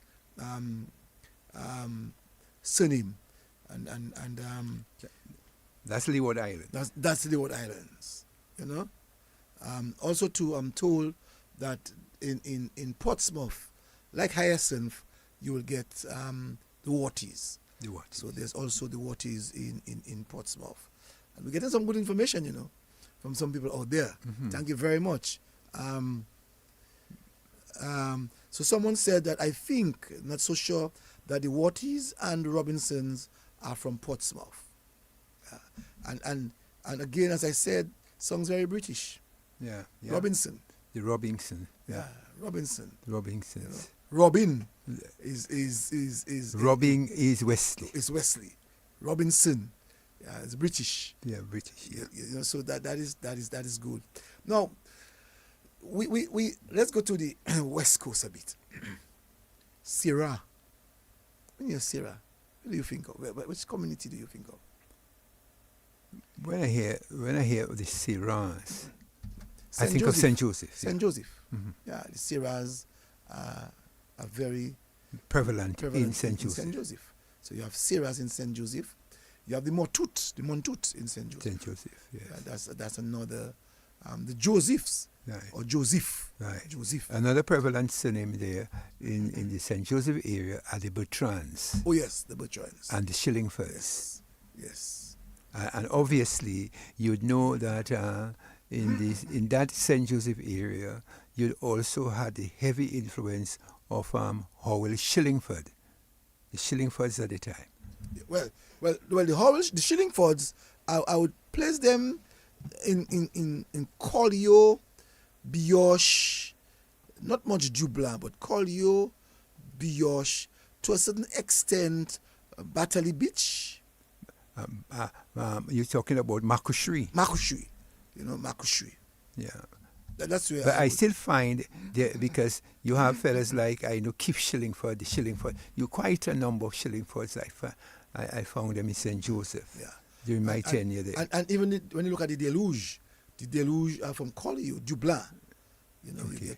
when you get deluge, you can almost think of Dublin, Collioure. Sabroch, where would you find it? Where would you find You'd it? find the Sabroch in Collioure.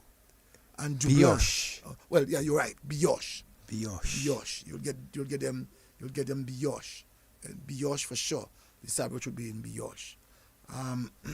So St. Joseph, we were able to get, as we said, in The Syrahs, the Shillingfords, and the Bertrands. In Collioure also, we have the Sebastians. Yes, the The Sebastian. Saint Sebastian and the Sebastians Yeah. in Collioure. Collioure, yeah. You know, that's another surname that is prevalent In Collioure. When you look at Salisbury, you have Vidals. The Vidals, yes. You know, yeah. the Vidals are in Salisbury. in Salisbury. Quite a number of Vidals. Someone tell me the Riviers are also The Riviers, Portsmouth. Portsmouth. The Riviers should be in Portsmouth. Riviers, Portsmouth. You know, and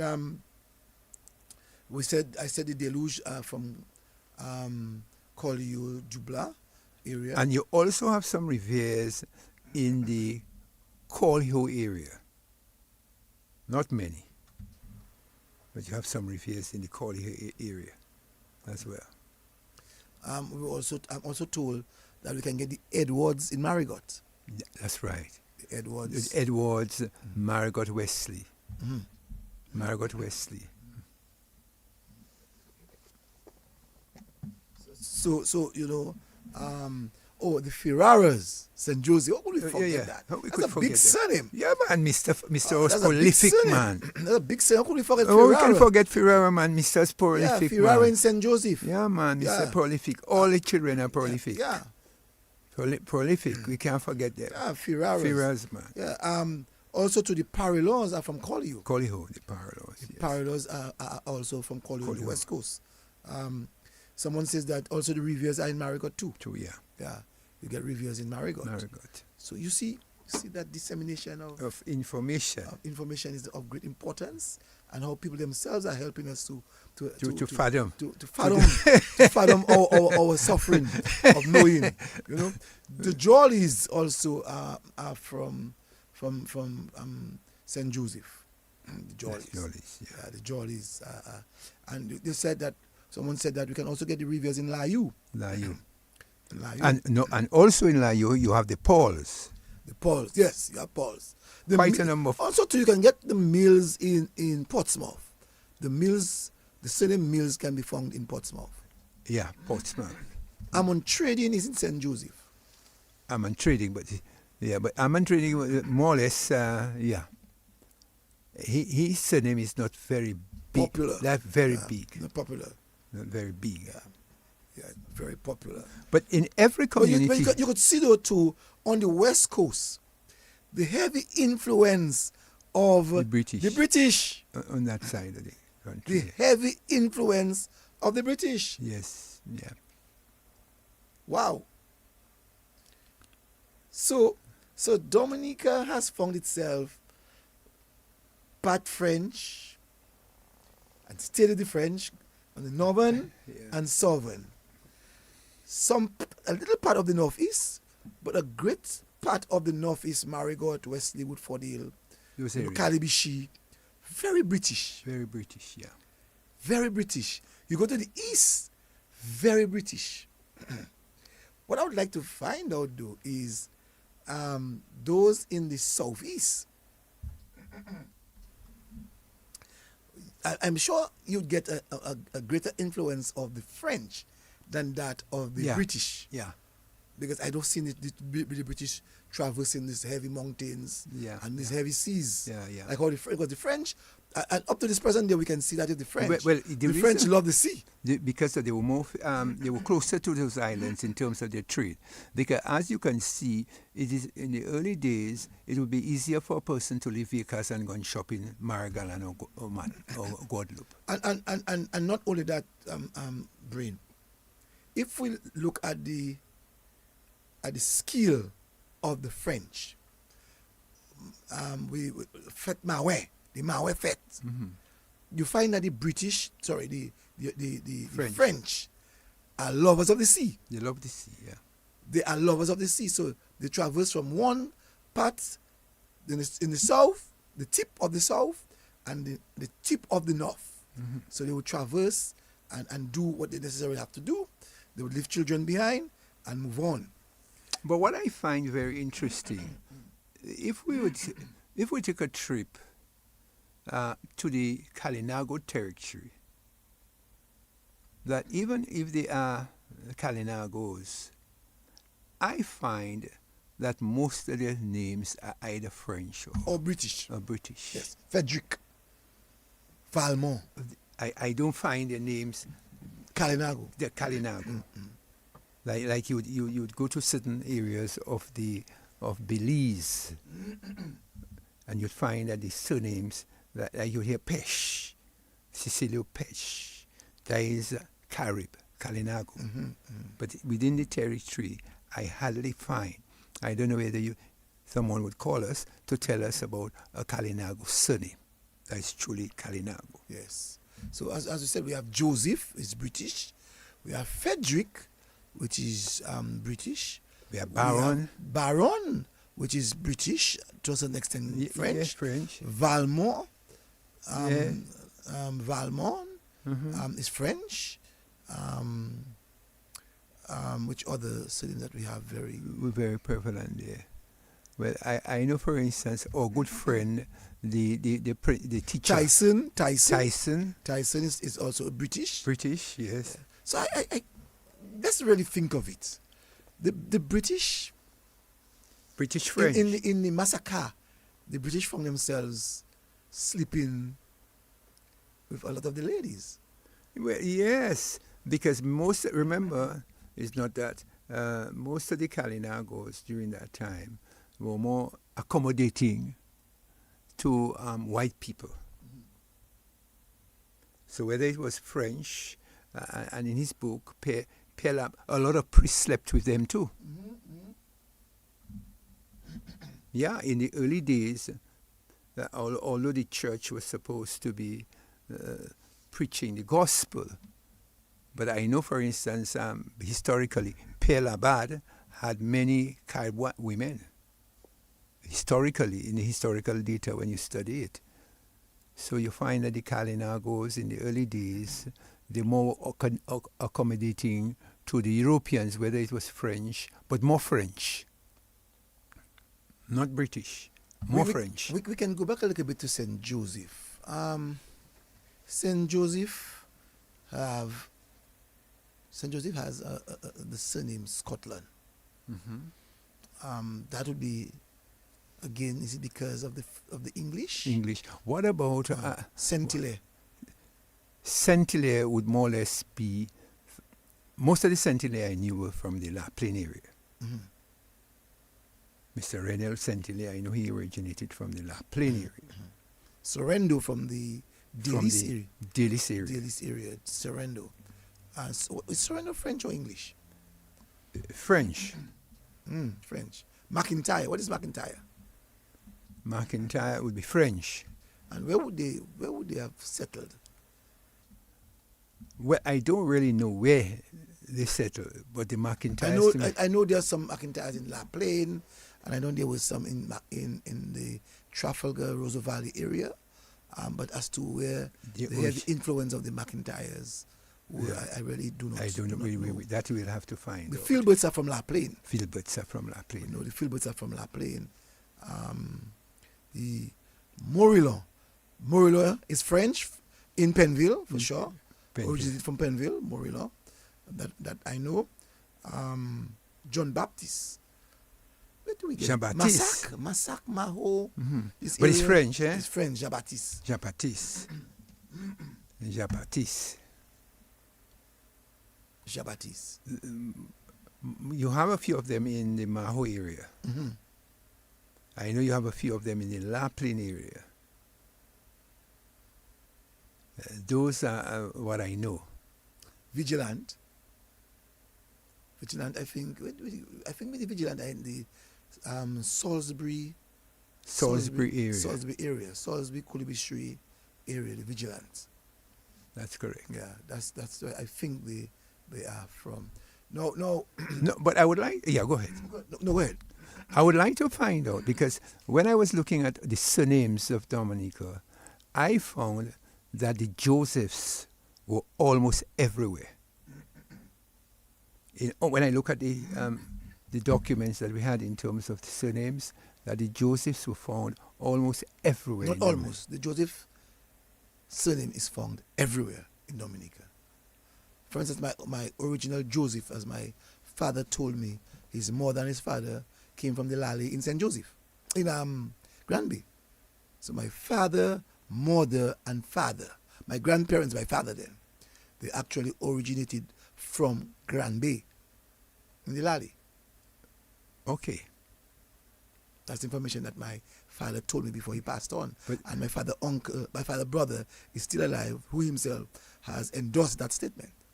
Okay, but I find I do not know who they are. But I find that when I go looking at surnames that you will find the Josephs almost everywhere in Dominica. It's everywhere. Marigot, It's everywhere.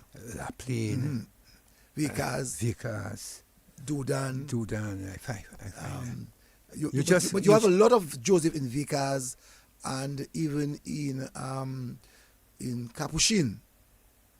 Capuchin has a lot of Joseph and Simans in that area, you know. In La Plaine, we were saying earlier on in La Plaine, the Itos are actually La Plaine. La Plaine. When you hear people say that they are Ito, so Kimara Ito, if you ask her, she's going to tell you that she has family members in La Plaine, you know. Sevrez, someone said to me, the Sevrez actually originated from La Plaine, then the grandfather relocated to Portsmouth for work. So can you imagine you living right east, right east in those days, horseback maybe, and then get yourself to Portsmouth to reside for work. And that's a long time ago. But Cecil, in the old days, when people went to play cricket, or they went to play sports, or they traverse, for instance, one guy was telling me when he passed through the lake to find his lady in the Petit Soufrière area, he would go and spend a whole week or 2 weeks because, I mean, the roads were not conducive to traveling in one day.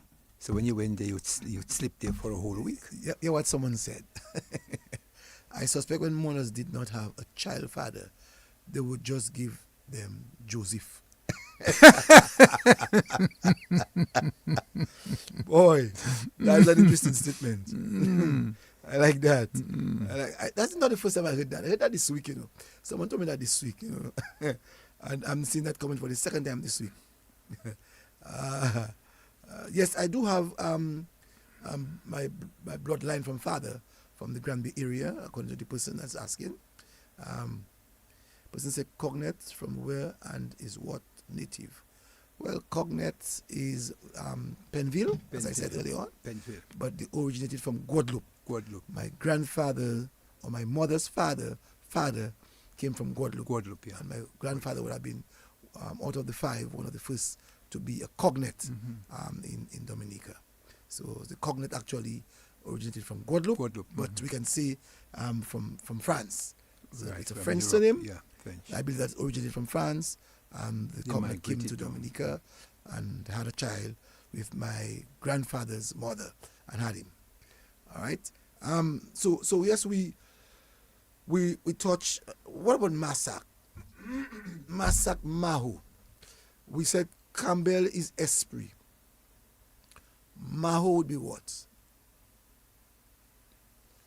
Well, Maho is mixed.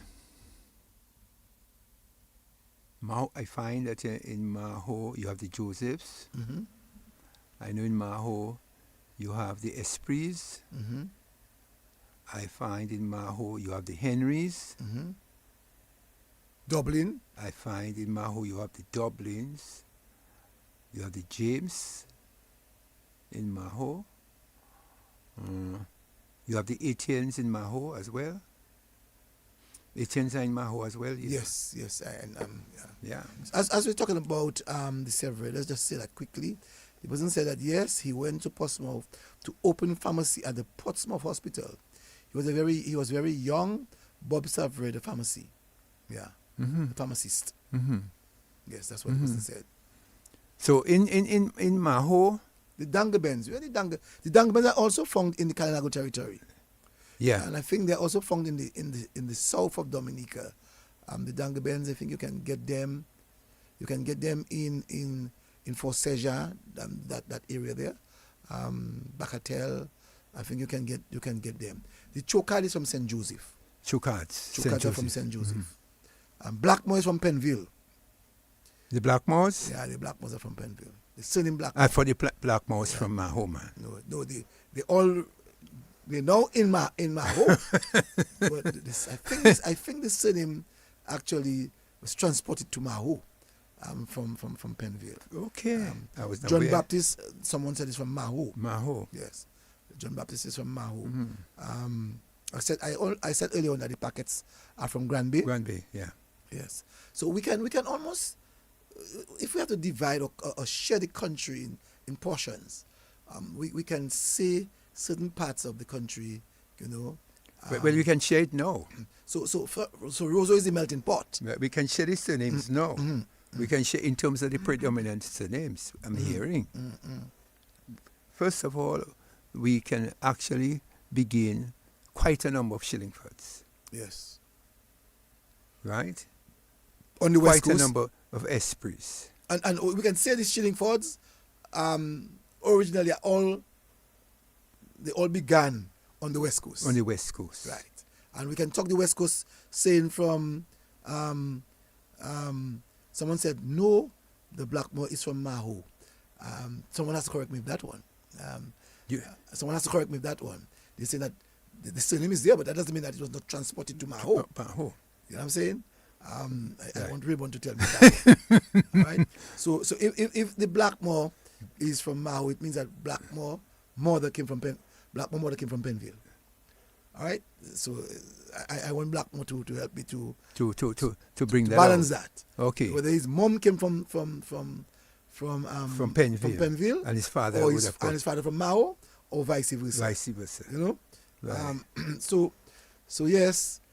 Right. I was saying that we'll find quite a number of Shillingfords, Joseph, Esprits. The Theophiles. From Maho. From Maho. Mm-hmm. Yes. Theophiles from Maho. From Maho. There is another one, Canoville from The Campbell. Canoville Well, is Campbell. actually, yeah. Canovilles are basically from the Campbell area, Maho area. Yes, Maho Campbell. But right now, quite a bit of them live Isidore. in the Bells area. Isidore. Bells. Yeah, you could say Canoville Bells. Bells. Isidore, you can say Maho. Maho. Isidore, yeah. Very interesting. So you say that you want to put them in portions. Yeah.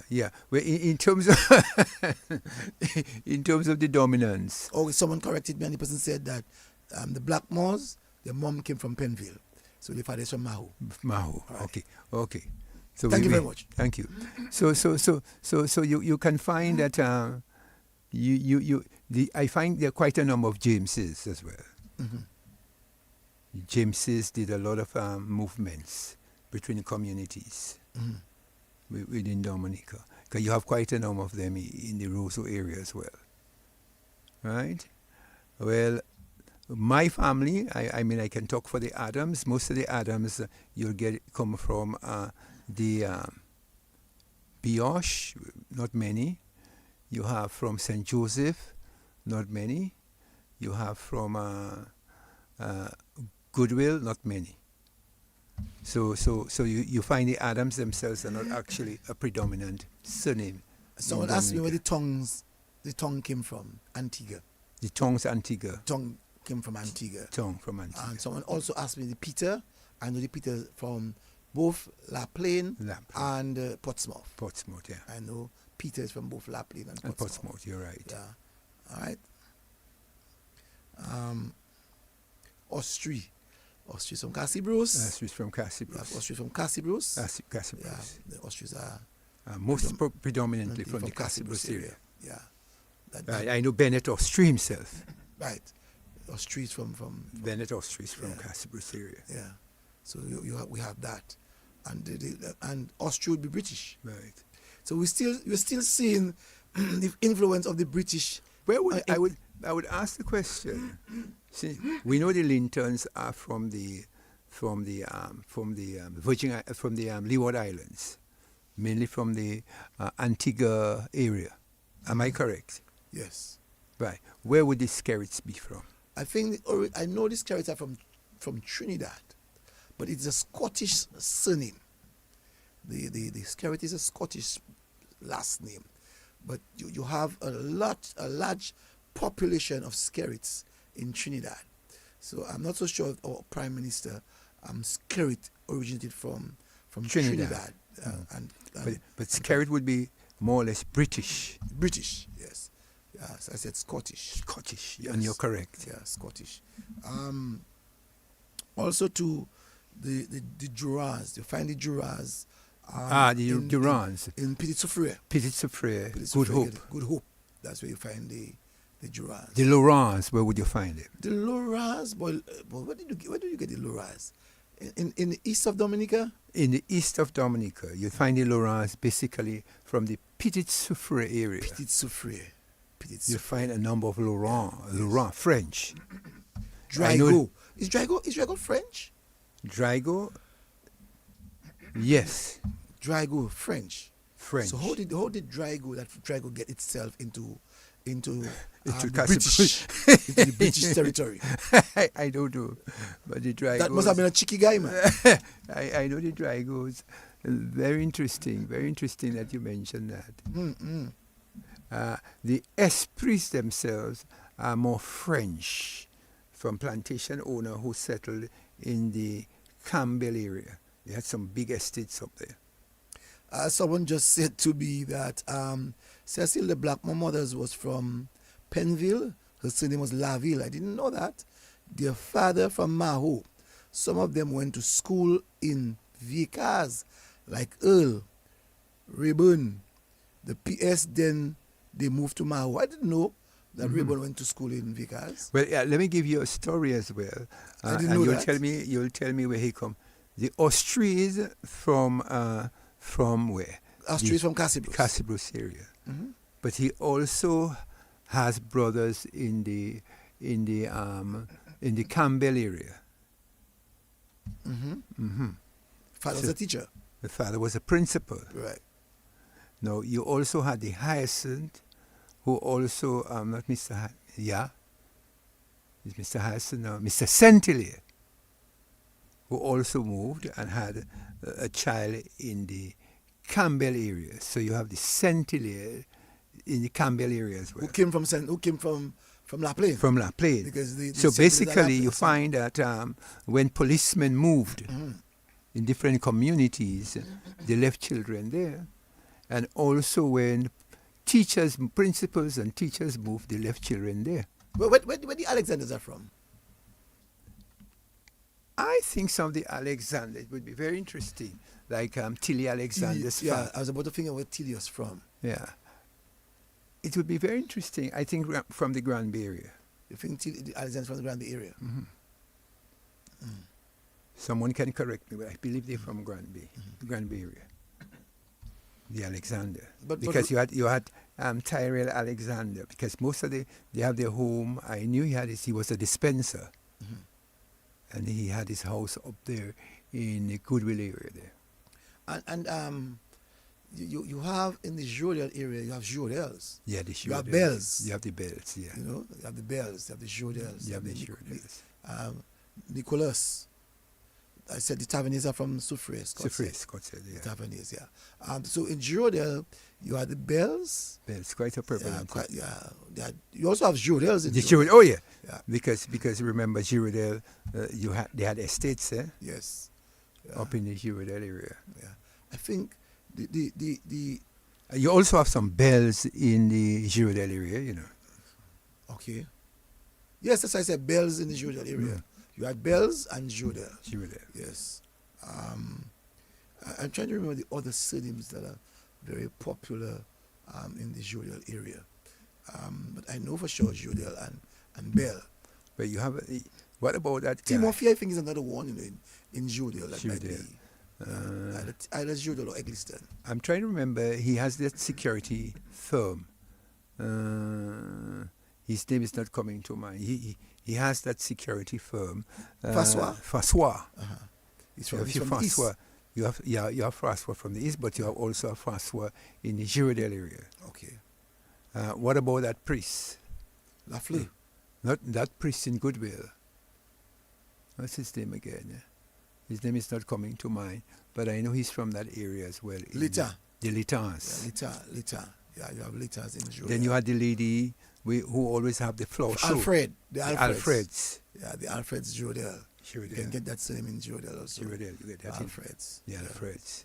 Remy is also in Jodel.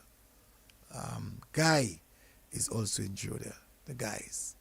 You can get them in Jodel. That's At correct. Jodel and Eggleston. Eggleston. Jodel. I think Oh, the guys. are in Yeah, Eggleston. yeah. We have some guy. The We have some guys guy are in from Eggleston. Eggleston. We have The some guys guys are from in Eggleston.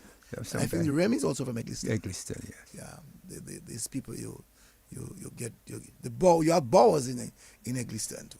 The Boers, Bowers yes. in Eggleston. But also you have some Boers in the Vickers area. Yes, yeah, you have some bowers in the Vickers area. Yeah, from the Eden side, Eden Bowers side. Yeah. Timothy is also from Mont Prosper. So you have Langford. So the Langfords would be from both Grand Fort and Montjean. Langford, the Langford would be from Montjean and Mont Prosper. Yeah. You can get the Langford in these two areas. In the Mont Prosper area. Mont Prosper area and the Montjean. Also, in the Mont Prosper area, as I said, you have the Timothy's. Yeah, Timothy. You have some popular surnames in the Mont Prosper area. In the Mont Prosper area. What about the Wharton Waven? Who we have there? Boy, Wharton Waven. I know there are greens in the Wharton Waven area. Wharton Waven. Someone said Ferguson is in the Mont Prosper area too. I was told Ferguson. Very interesting in the Wharton Waven area. I know we have a very good friend of ours, but I don't know whether he hails from that area, in the Wharton Waven area. You remember the man who used to sing Calypso, a good friend, the poet? He was principal at one time. His name is not coming to my mind. One of these I call his name. And Irishan, we used to call him. Yeah, Irishan. But his name I'm trying to get. Yes. He would be able to tell us. So in the Wharton in Trafalgar, you have the Isles. The Isles. In Trafalgar, you have the Isles. You have the Daniels. The Daniels. When you hear Daniels, you just know, well, that's Trafalgar. What about our friend, the metalwork man, the man who does the Morancy. The Morancy. Morancy is from Trafalgar. So you have Morancy from Trafalgar. You have Isles from Trafalgar. You have Daniels from Trafalgar. In Loda, you have the Rolls. The Rolls, yes. In Loda, you have the Rolls. There's another predominant surname besides the Roll. Also Loda. You have Lodas in Loda. Yes, you have the Lodas. But you have the Rolls. What about that guy? He was a teacher, and I know he's is he a Timothy as well? One of the guys who was involved in the waterworks, and he died inside that area. His name I cannot remember. The Maglaws. Oh, Maglaw.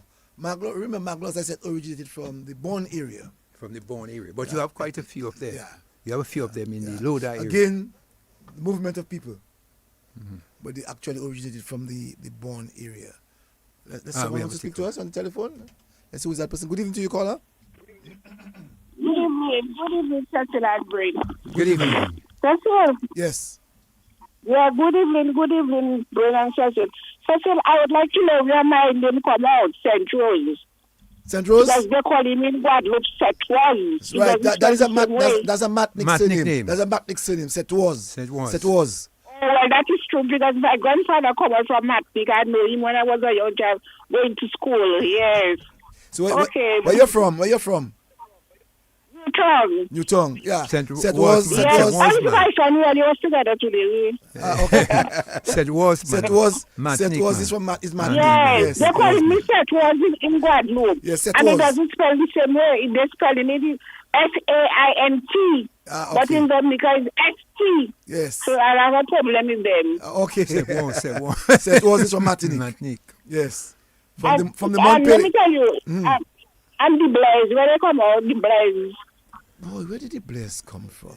The Blaze, I know quite a number of them was coming out from the Bellevue area.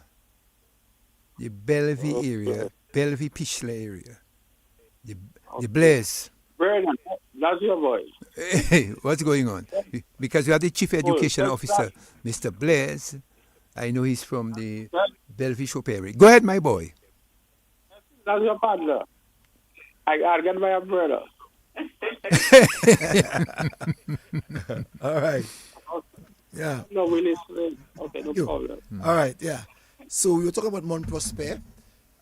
We have the Dejans from Mont Prosper. The Dejans, yes. We Quite have a the Dejans from Mont Prosper. Mm-hmm. The Ishmael, they are also from Mont Prosper. So you have a lot of Ishmael in the Mont Prosper area. The Saint-Villes, I think the Saint-Villes, I know that the Saint-Villes are from the Boutica area. Boutica. Yeah, Saint-Villes, I know that they are from. Okay, we had a principal there, Mr. Saint-Ville. Right. He was from the Boutica area. And so you find the St. Rose, a lot of them are residing in Delis. But originally, the St. Rose, they came from Martinique. You have a lot of the St. Rose from the Robert area. You have some of them living in I know some St. Rose that are living in the Gaumont area. I know some of them that are living in Caspilot. So it's a very popular surname in Martinique, St. Rose. Yeah. We say St. Rose in Dominica. And so, yeah. The Ofa, a lot of the Ofas live in Mont Prosper. Mont Prosper, yes, you was, yeah. A lot of the Ofas OPHAR. OPHAR. The Ofas. Ofa, they are actually from Mont Prosper. And so I hope that that help people who are actually trying to get their the Jajac. The Jajac are also from Mont Prosper. Mont Prosper, yes, the Jajac. The Jajac also, I don't use the word originated, but they're quite a huge population of the Jajac in Mont Prosper. Someone said to me that the Blaze actually originated from La Plaine. Mm-hmm. But you have quite a number of them living, but I know some of them live in the Bellevue Pichle area. Bellevue Pichle area. Mm-hmm. So we're trying our best to see. How? Rose is just the melting pot. But everybody come in Rosa, man. Rose is just the melting pot. It's just melting pot. Man. Yeah. Melting pot in Rosa, man. So all kinds of surname you can find in the Rosa Goodwill area, man. Yeah, we don't have any dominant family surnames in that area. I know, for instance, again, a lot of Josephs in the Goodwill, Roseau area. Yes. We have a lot of Shillingfords. Joseph, Charles, Shillingford. Yes, in the Roseau area. In the Roseau area. Yeah, even Williams. The Williams. Yeah, Quite a number of Williams. Quite a number of Williams in the Roseau area. In the Roseau area. Yeah, they came from all about. It's a melting pot. They settled there.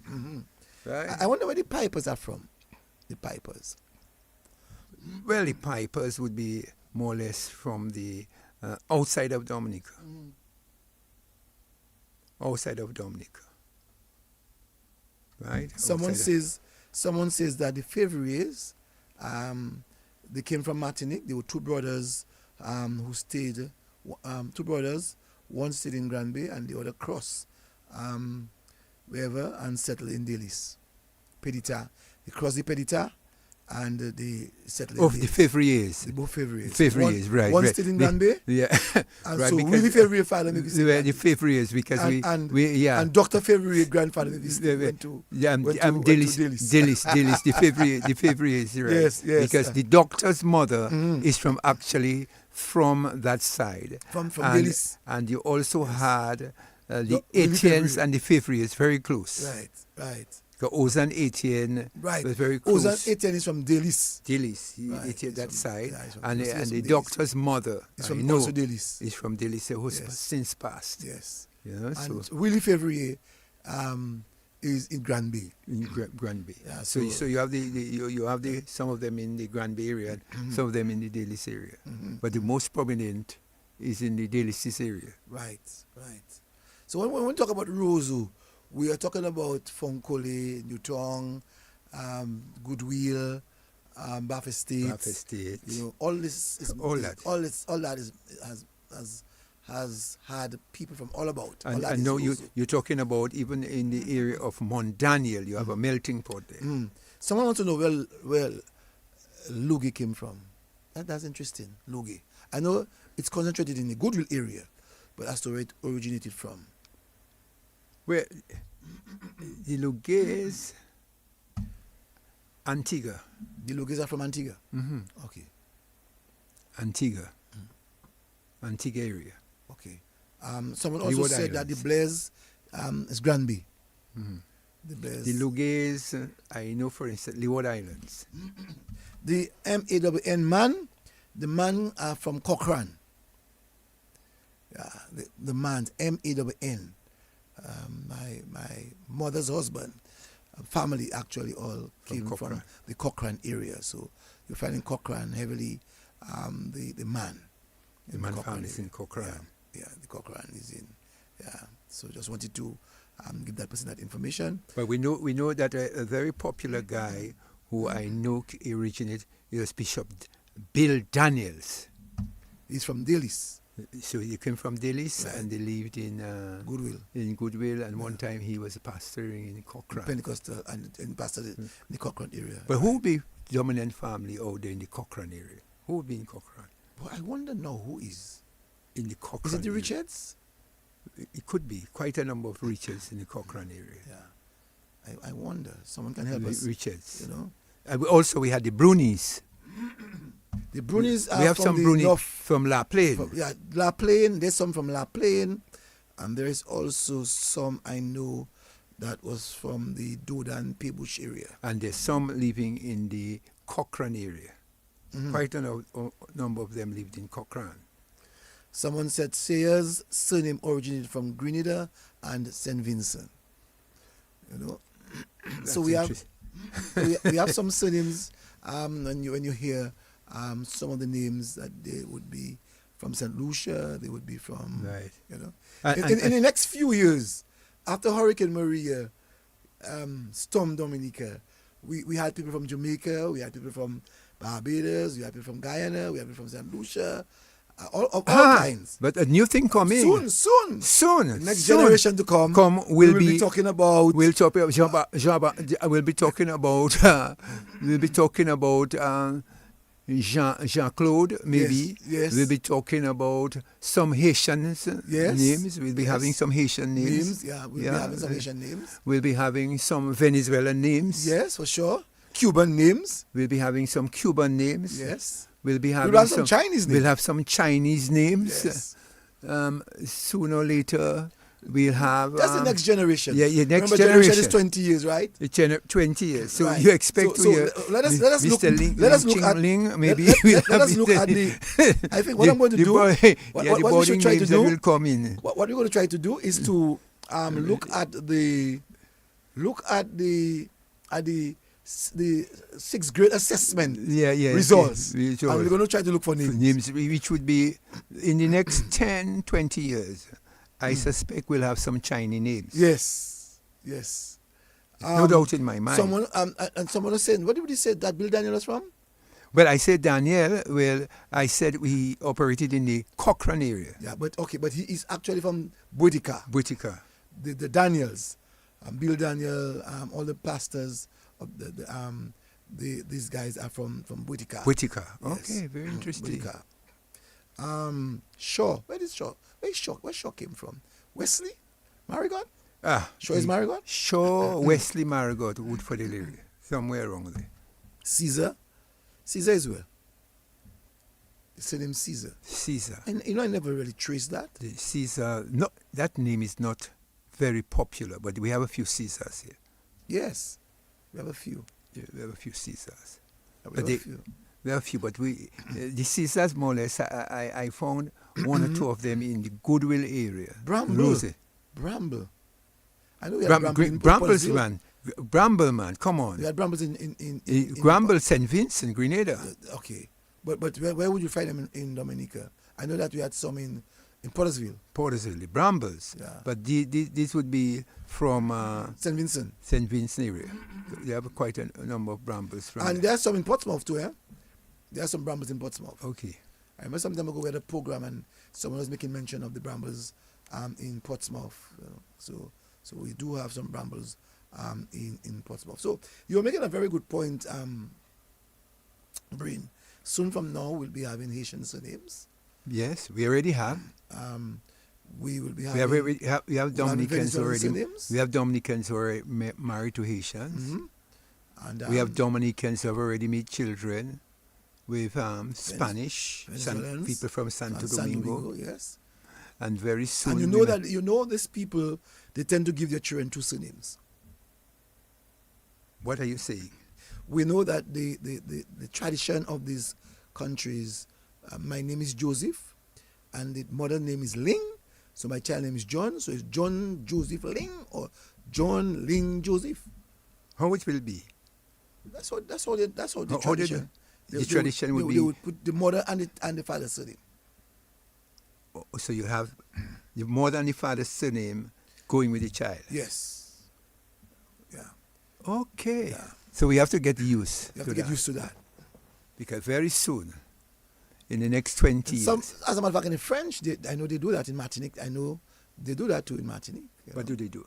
They put Morgan Joseph Castor.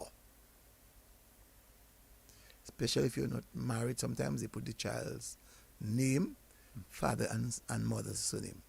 Okay. Yeah. Someone's trying to find out where the Signorets came from. Is it the East? The East. Is it the East? The East. I'm trying to figure out the East. If it's like these Sorrendos. The East. If it's La Plaine or the someone. East. I would want someone to help me. The East. Which part of the East? We'll have to find that out for our next program. Yeah. So the Signorets, it's more East. Yeah, I think it came from the East. It's amazing, Brain, how we tonight was able to, and quite a number of people are actually following us tonight on social media, and giving us even some information that we would need. Well, it wasn't said dailies. Someone said dailies. I knew this. I know this. The surname came from the East, but exactly. I couldn't. Yeah, we knew it was East. Yeah. As to whether it was La Plaine or I know his Davis. wife, Clarence Signoret, wife came from La Ronde, I think. Oh, in the La Plaine area. Yeah, in the La Plaine area. Very interesting. Yeah. So we have in us a rich culture, a culture of French, right? A culture of the British, a culture of the Leeward Islands. Yes, but I'm going to say, and you made a very telling point, that in this year's national assessment, when the names come out, we'll want to find out whether we have any Chinese, whether we have any people from Trinidad, because our population is definitely going to be mixing up. As a matter of fact, in this last reading competition that we had a child, born Dominican, but his dad and mom are both Haitians. Good. We have had children at the State College that were born Haitians and attended the Dominican State College and did well. So we are going to see a lot of of those surnames soon come, changing from Joseph, Douglas, Fevrier, to strange other surnames. Other surnames, yes. You know? We are. Morplaisy. Yeah, As already, we have already started here in Morplaisy. You hear Morplaisy? Yeah. So, for instance, in St. Lucia, the Morplaises moved from St. Lucia to Martinique.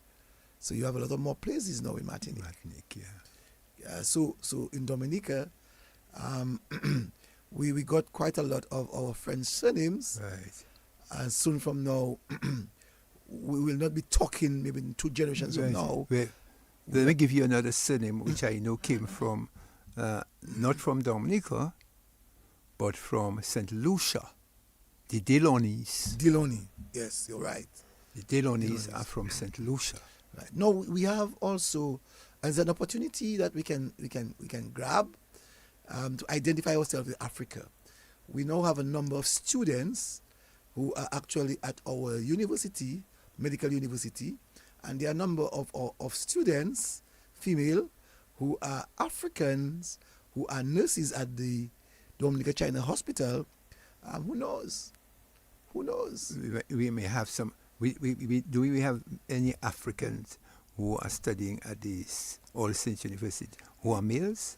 Who are males? Mm-hmm.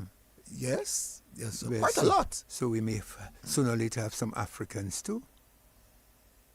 So it's a dynamic. It's a dynamic. And the person said that the student name, the French child name, was Mezedo, which is a Haitian. Couldn't remember, but the person just told me, you know.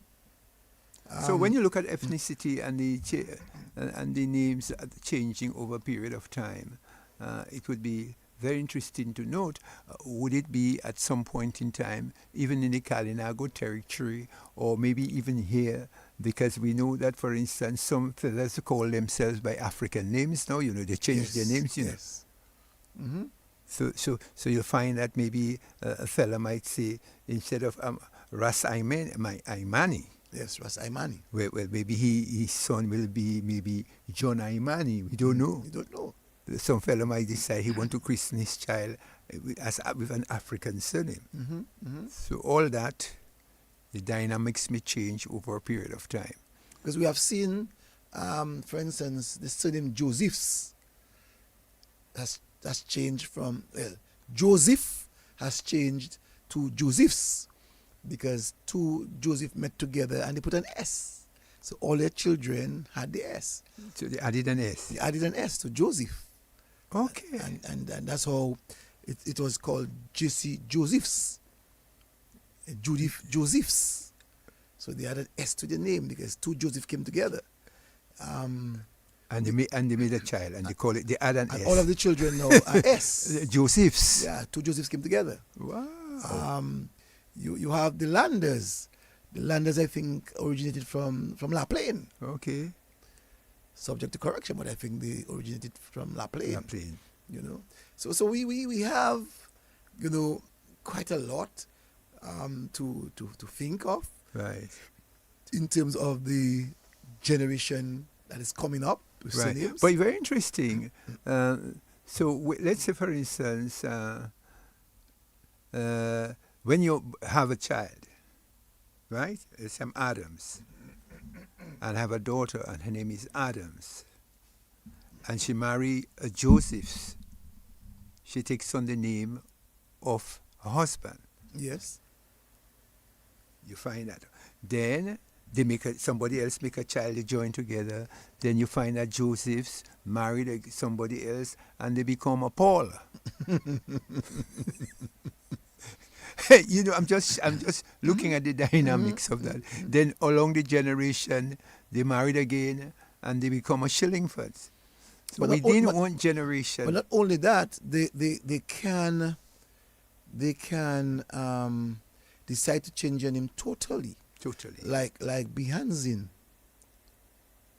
Behanzin remove Douglas, and he is Tiani Behanzin. So if he marries, it's Behanzin. So whoever he makes is the Behanzin. He's a Behanzin. Oh, very interesting. so you have people who will change their names to whatever they feel like. They so feel like, you know. Very interesting. All you have to get is a dipole. That's all you have to get, and change your name. What you get? A dipole. That's what it's called. A dipole. Yes. All right. And they change your name to whatever name they want, and their children, whoever follows, will follow. You know, and then generation upon generation. But I'll have to ask him. Now that you are Ras Aimani, I wonder what your children, what their name is. No, you can. No, there's if the children are below 18, he can decide to change the children's name to Aimani, Ras Aimani. Ras Aimani. He can decide that. They can also allow them to carry the short surname if he wishes. Okay. You know, it's discretion. It's discretion. It's discretion. But we're seeing quite a lot of name change in those days. Yes, right. Because people are becoming more conscious of who they are, where they are from, right, and their descendants. But very interesting. I want to raise that before we go as well, since we're identifying surnames and so on. Some of the children whose fathers doesn't take them, they carry their mother's surname. Do you know? Yes, there's so many. If I know, there's so many. But they carry their mother's surname because somehow the father doesn't take on the child, and later on, or not necessarily does not take on the child. The father would maybe agree with the mother for whatever the reason for allowing the child to carry her surname. Those things also happen. Not necessarily lack of maintenance, not necessarily, you know.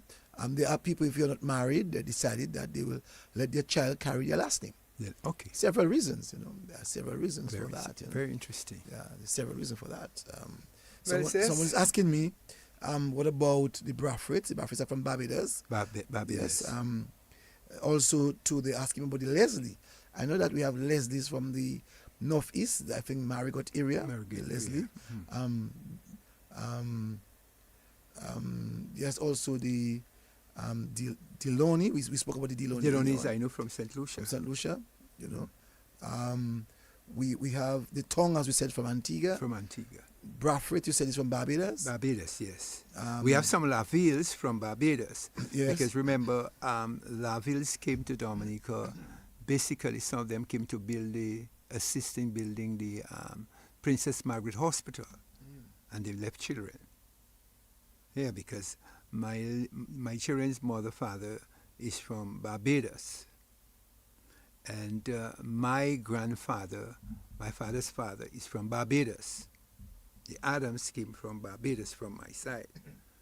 So there are quite a number of Bajans who came here and the children. You have the Cadiz. The Cadiz from St. Lucia. The Cadiz are from St. Lucia. Yeah, the Cadiz from St. Lucia. So you have interracial migration, man. Migration. So I'm one of the fortunate ones where I can see that the surname Joseph and the Dominican bloodline would be in other parts of the world. Bahamas, St. Lucia, Martinique, the United States of America. You know, it's. Yeah. So you have like many men in the past who would have visited or work other places and leave children. And leave children, yeah. You know? Because I know, for instance, a friend of mine, I'll call his name, the Baptiste. You remember Thomas Baptiste? Yes. He has a son in Jamaica. And that boy carries the surname Baptiste. Right? So some of us who went to study left children overseas. And they carry your surname. Yes. You know, so the same thing happens when a student might come here and leave a child here in Dominica as well. Yes. Somebody was telling me about the Anatole. The Anatole is actually they are in Penville. That's a surname, very popular surname in Penville area, the Anatoles. The Anatoles. So really, as the night is going, you know, people are just giving us information. So where are some of these surnames settled in Roseau? Like the Daly in River Street, like the Dalys in River Street. The Liebirds. The Liebirds, Antigua. The Liebirds, Antigua. The Liebirds would be from Antigua. Antigua. And you have the Libirds also. But look at this. Astafans, Syrian. Is it Syrian? Yes, the Nasifs. Nasif. The Astafans. Astafans. Some of them from Lebanon, some of them from Fadul. Lebanon, Syria. Brohim. But what these people, they are somewhat very disciplined. They are not like the Negroes that will spread their royal oaths. These people, the Astafans would have their people, their type, their kind. Mm-hmm. So you don't find the Astafans as we're using in the Lakou Duivein everywhere. So in their royal oaths, according to right. So you don't find the Nasif all about roaming. Roaming, right? They would remain within the group. Right. You don't find Fadul would be roaming. You don't get Brohim roaming. Okay. You have you realized that? I realize. We can literally try to find out. Does the Nasif has a child with a Shillingford girl? We do. We will have to find out. well, I know, for instance, some of them will break away from the old tradition, man, and they'll eventually that may just happen. But I'm saying that these people are here for over quite six decades, and they have not shifted. And you have not seen a population, a seismic movement towards their surname. Okay. And when you look at the Nasifs, you can literally see one face. They stay within the one tribe, the bloodline. They stay within right. the bloodline. You can literally see that. Right. And we have not, as a community, we have not even worked on that to see. And that's a work that within the Lakou that we created for ourselves, where we do the researches. No. I'm not talking about research. Where in the Lakou, we find ourselves very promiscuous. In the Lakou. Yes, to an extent. That's what happened. Yes, to an extent. So you find that we move from one Lakou to another Lakou. Lakou. We to another Lakou. We roam to another Lakou. To another Lakou. And then our habits will follow us. So we become police officers, we are transferred. Children. We become teachers. fire officers, we are transferred. Yeah. We become teachers, we are transferred. We become nurses, we transfer. We are doctors. We become doctors, we have transferred. Mm-hmm. And what do we see? We see the representation of who we are. Right, but I'll give you one last thing, just to make it a little bit spicy, but I will not call names. Mm-hmm. In the old tradition of Caribbean life, you'll find that there are some men who have their wives and their sweethearts, who they have children live in the same house. You mean their wife and their sweetheart? Yes. Not in Dominica? Yes. Dominica? Yes. A man is married and his girlfriend lives with him? In the same house. Wait. I'll leave that one with you. Hold on, this is Don't ask me. No, hold on. This is national radio station, and I'm telling you on the national radio station. It's not a place where we spread rumors. No, I'm telling you, from a historical point of view, I'm not going to call names because I'm not in the business of calling names. But I'll leave that one for your homework. There are some of us who have our wives and our concubines. No, exclude yourself. Don't say some of us. No, some of us. No, because you're not part of that subset. Well, there are some men. Some men. Right. Exclude yourself from that subset. The legacy has been that the wife and the girlfriend live in the same house at the same time. I leave that one for you to ponder. So that is to show you how we have gone in our bringing within the Lakou space. So I left that one for you. Are you saying that it's a national radio station? So I left that one for your audience and for you to speculate on it. speculate. I'm not going to speculate on. Which is a fact. I'm not going to speculate on things. But I'm not going to call names. No, I'm not going to speculate. You know, I always leave one with you before I go. But I'm saying to you, I'm not going. The person is a Muslim, right? The person is not a Muslim. And you know the person very well. You know the person so well. So well that I will leave that one for you to see. So you're telling me that in the Commonwealth of Dominica. Yes. Okay, let's put it that way. According to some people, that's the unofficial statement. Yeah. The unofficial statement. Dominica, the planet. The planet. The space. The space. Yeah. Are you saying the space, the planet Dominica? And both of them living like family members. They both live like family members. I leave that one for you to ponder. That's to show you how within our group we have gone that far. But that's how it is within the Dominican space. Wow. And I know that one kept you, and I said so to you on the national radio. I'm going to make a research. And Do your research. I know many people. And that one is so close to you that I will leave you to ponder upon it. The next time we meet, not on the Lakou, you'll tell me, but you'll tell me privately. Cecil? But you see, tonight I'm very happy that we were able to identify our surnames, yeah, where they would have originated, the value to some of us, especially when you spoke about communities where family members are basically the head of the clan of the community. Yeah. We gave one Vickers, where the Liblas, the Roes, and the Seamans dominated. You know, we can see Portsmouth, the Douglases, the Lawrences. You know, we can see that they dominate the Portsmouth area. We can look at the. Oh, look, somebody's calling you. We can look at the area in Pebush, and we can see the Pauls. Good evening. Good evening. Yeah, good evening. So, let me tell you, I don't hear that surname in Dominica, Jumas. And my granny was a Jumas. It's Abdumas. It's still Abdumas. Still Abdumas. Still Abdumas. Where they from?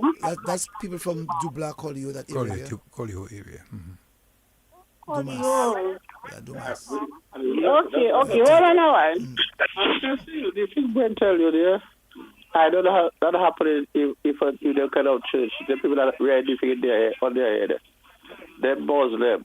I know they don't do that. Because they have a right to marry to whoever they want, they say. Okay. So I have a cousin that is a Muslim, and he have two maybe three other maybe in the same home. Right to God. All right, Papa. Thank you. All right. Well, I know, for instance, just to make the comment, that the Muslim we have, I know of a Muslim who have two wives, but they don't live in the same space. They don't live in the same space. And I know of that one. That one. I know of that one. But that one I'm talking about, they lived in the same space. But they were not Muslims. But that is for our homework. So someone told us, okay, Badwill, we didn't mention Badwill. Badwill is from Point Michel. Point Michel, yes. The Badwill family is from Point Michel. The Fortune family is also from Point Michel. Point Michel, yes. The Fortune is from Point Michel. Gemot, I'm not so sure where the Gemots are from. I know, I don't know, I have no idea. I know the Gemot lived in Goodwill. Well, Gemot at one time, I know the one I'm talking about. He was the president or the secretary of the National Workers Union. Yeah. He's still alive. Yes. I know he lived in Goodwill. I know he lived in Campbell. I know he lived in Maho. And I know the last place I knew he was living was in the Pocas area. Yeah, so the Gemots. Yeah. But so the Gemots are actually from Antigua, Montserrat area. Oh, okay. But I know for sure the Fortunes are from Point Michel, and the Badwills are from Point Michel. Also, the Badwills themselves came from the same area. The Badwills themselves, they came from Point Michel. They are from Point Michel, but they would come from the area of, I should say, in the country of Martinique, again, during the same period of 1901, the Montpellier eruption. 1902. Yeah. So I hope that we were of great help For help, to everyone. We said earlier on that the Peltiers are from Point Michel. We did Point say that Michel, earlier yes. on. So I think that and the Williams are from Point Michel, and the Charleses are from Point Michel. We said the Gervais and the Tavernese to Fresh Scott said, you know, the Nicholas. You can get Nicholas in Calibish But I know in Collio and Scott's Head. Okay. And the Dumas, the person was asking about. Dumas. We said, well, it's actually from Bioche, Collio. You have some in Collio and you have some in Dubla, but more or less they are from Bioche, the Dumas. Dumas. Yes. You know, so quite a lot of information that we have been able to give to everybody. And I'm sure that we did not cover everything. No. But, you know, we'll never be able to do that. There's some of... Frampton. Where did the surname Frampton came from? Well, I know we had Mali Frampton. Yes. I know we had Frampton, who was the manager of DBS at one time. And the Frampton was from Pichelay. The Framptons. I know the Mali Frampton. I don't know where he was from. I know the Frampton who had the company, the clock company. The jewelry. The jewelry guy. Yeah, I don't know where he's really from. I really do not know where that Frampton came from. We didn't get the time tonight to talk about in those days who we saw married who. I wish someday we could have had that conversation because all that is part of the Lakou. Lakou, right. When people came from the country, high collar ladies. We're talking about racial. Yeah. High collar ladies that the businessmen in Roseau. Right. The businessmen in Roseau married these people. So if you go find out who Paul Green's wife is, and find out who Hugo Asafan's wife is, and find out who is this one wife is, and that one wife is. Well, and you'll be surprised to know where they are from. Yeah, different movements within the city and space. Because remember, people come to Roseau basically because it's the commercial capital of Dominica. Eh? Yeah, but is it by accident that these businessmen would have married these high collar ladies? Well, that's just a question. These are questions. The Popons are from Petit Savan. Yeah, the Petit Savan area. Yeah, that's where the Popons are from. Yeah. The Marshalls, I know that they are from St. St. Joseph. Quite a lot of the Marshalls in St. Joseph. The Reeds, where the Reeds are from? Maho, okay. So we have quite a lot, and I hope that we were of great help tonight to our listeners. Right. They're still there first. Quite a lot of them are still there first, because they too might be trying to find out what about my surname? Where did it originate from? And I just hope that we were of great assistance to you. I'm sure if I am to go on my phone on WhatsApp, I'll be getting quite a lot. I didn't have a chance to go on WhatsApp because they're interacting with so many different people. And so someone wants to know where the Winstons are from. I don't know where the Winstons are from. Well, I know, for instance, most of the Winstons that I know, some of them are from the Soufrière area. I know one of them who is an engineer, and he's from the Soufrière area. No, go ahead. I know the Simons. We didn't talk about it. But we know we have the Simons. I know the Simons are from the Soufrière area because we have Algernon Simon. Yes. Yeah. Algernon Simon, father, I know is from the Soufrière area. And the Chatters, where the Chatter is from? Out of Dominica, right? Out of Dominica. Yeah. The Chatters. Yeah. I know the Seraphins. I know the Chatters. They were from. Some of them were from St. Kitts. The Seraphins is from Saint-Sauveur. Saint-Sauveur. I know the Seraphins are from Saint-Sauveur. Right. Yeah. So. Because we also had some Chattertons. And the Chattertons, I know we had Kitticut Chatterton, and she lived in the Stibesty area, and their father was from St. Kitts. We also had this guy, which we used to call Tipé. You know who's Tipé? His brother used to be the drummer at one time for Exile 1, and his father, one of the brothers, used to be repairing the radios. He used to be the songman for Swinging Stars. Okay. You talking Malawi? Malawi. Yeah. His Cookshan. The Cookshans are from St. Kitts, in St. Kitts Nevis area. There's this guy, he used to be working at DBS as an engineer. He's from Grenada. Buckmeyer, Buckmeyer. Steve Buckmeyer. He's Buckmeyer. from He's Grenada. from Grenada.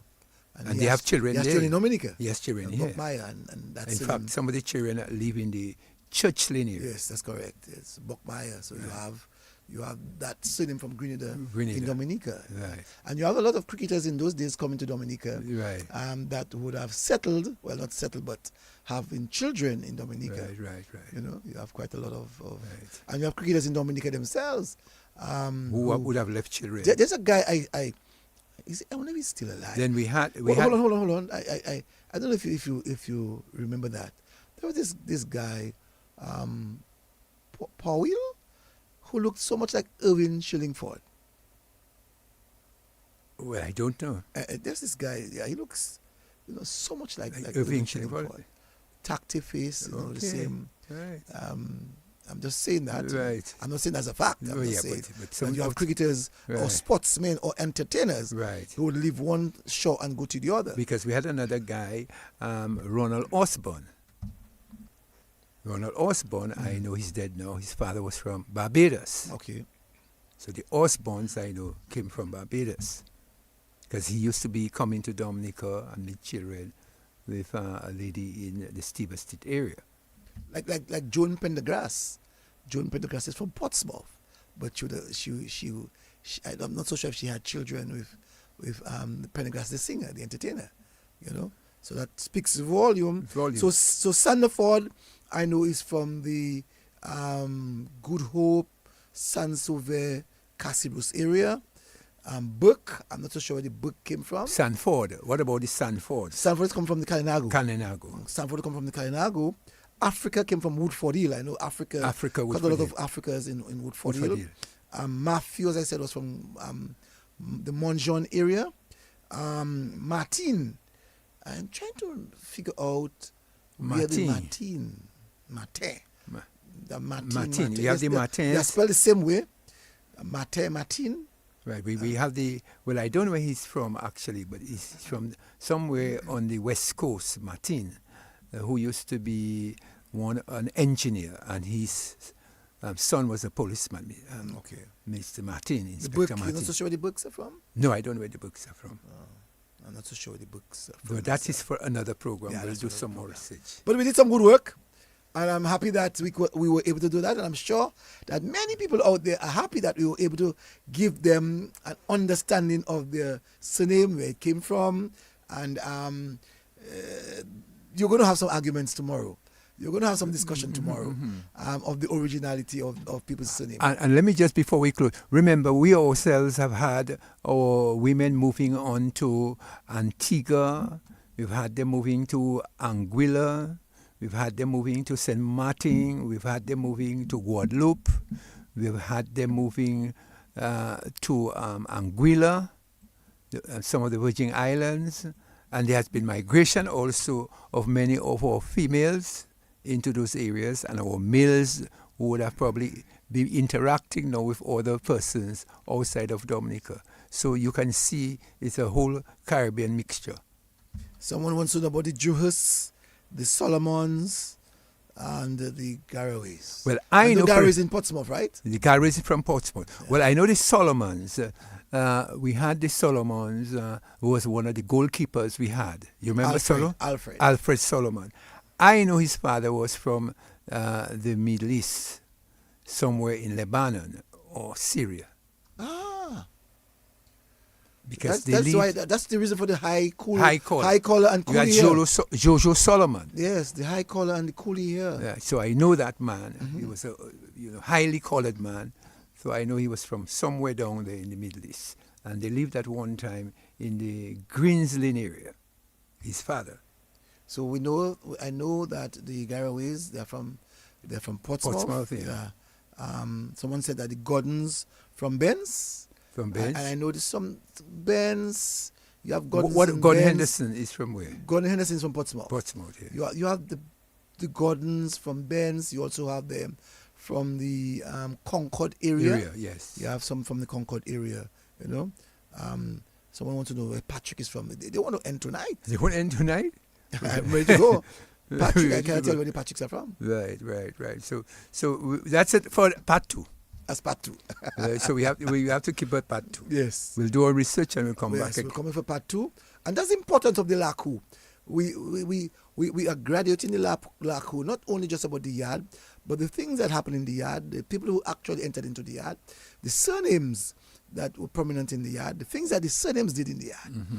And so tonight we were able to talk about the yard. Look, someone wants to say the Johnsons are from Portsmouth.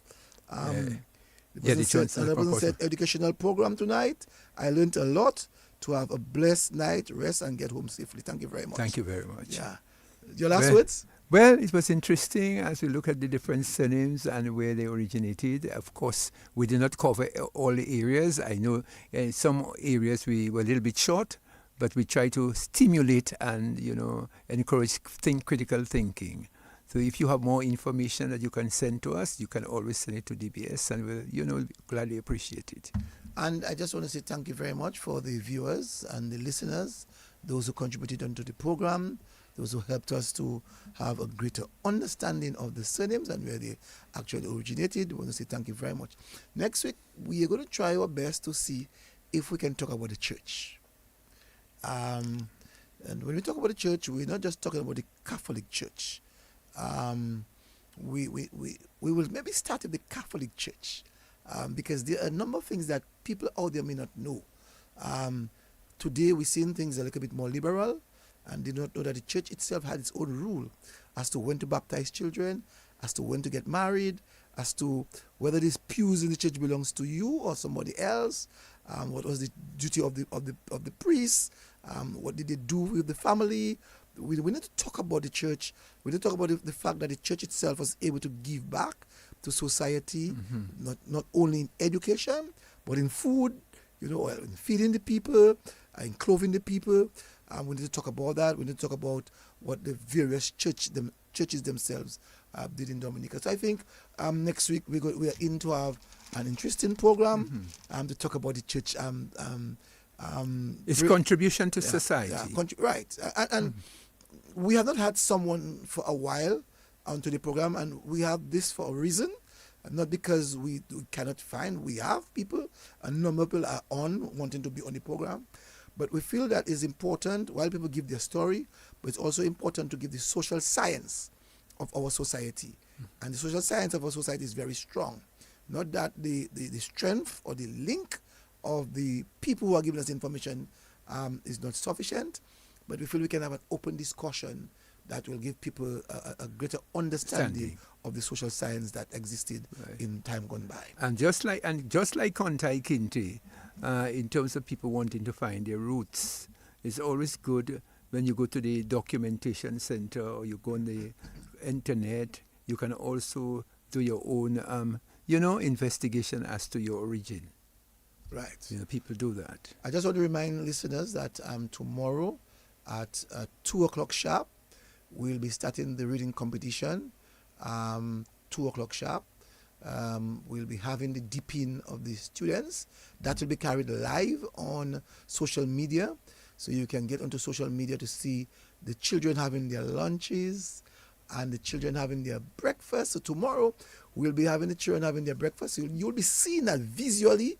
You'll be seeing this. You'll be physically seeing this both on Facebook, YouTube, and also too, I should also include that on television. You'll be able to see it. We will not be carrying that part of the competition live on radio unless we get some time, because we have a busy day tomorrow. If we do, we'll get the dipping live for you. But for sure, we'll be giving you everything on social media tomorrow. So you better stay tuned. We'll be on from 9 o'clock in the morning on social media. We'll be on from 9 o'clock in the morning on the social media platform, where you will be seeing all the entertainment, all the interaction, all the love shared by the children of Dominica, the 11 students and then the competition starts. The reading competition starts at 2:30 sharp, but we have the first part of the competition, the first part of the ceremony starting at 2 o'clock. So I just want to say to us, let's continue listening to the Nation Station and let's guide ourselves as we continue looking for the best for our country, Dominica. Adams? Well, it was a pleasure being with you. Looking forward to next week when we'll do another very interesting program. Until then, Dominicans, thanks and those Dominicans at home and abroad, and all those who follow us via the social network as well. And do have a good evening, and looking forward to a bright day tomorrow. God bless. God bless you, and God bless all those tuned and viewing us on Facebook. Discovering Lakou, the podcast was one brought through you. Kind compliments of DBS Radio. God bless you. Happy night rest, and continue being a productive Dominican. Bye-bye. And whereas over 50% of people are dying in their own residence, in a care home, in the community setting. So firstly, general practice will look after much more, along with the community.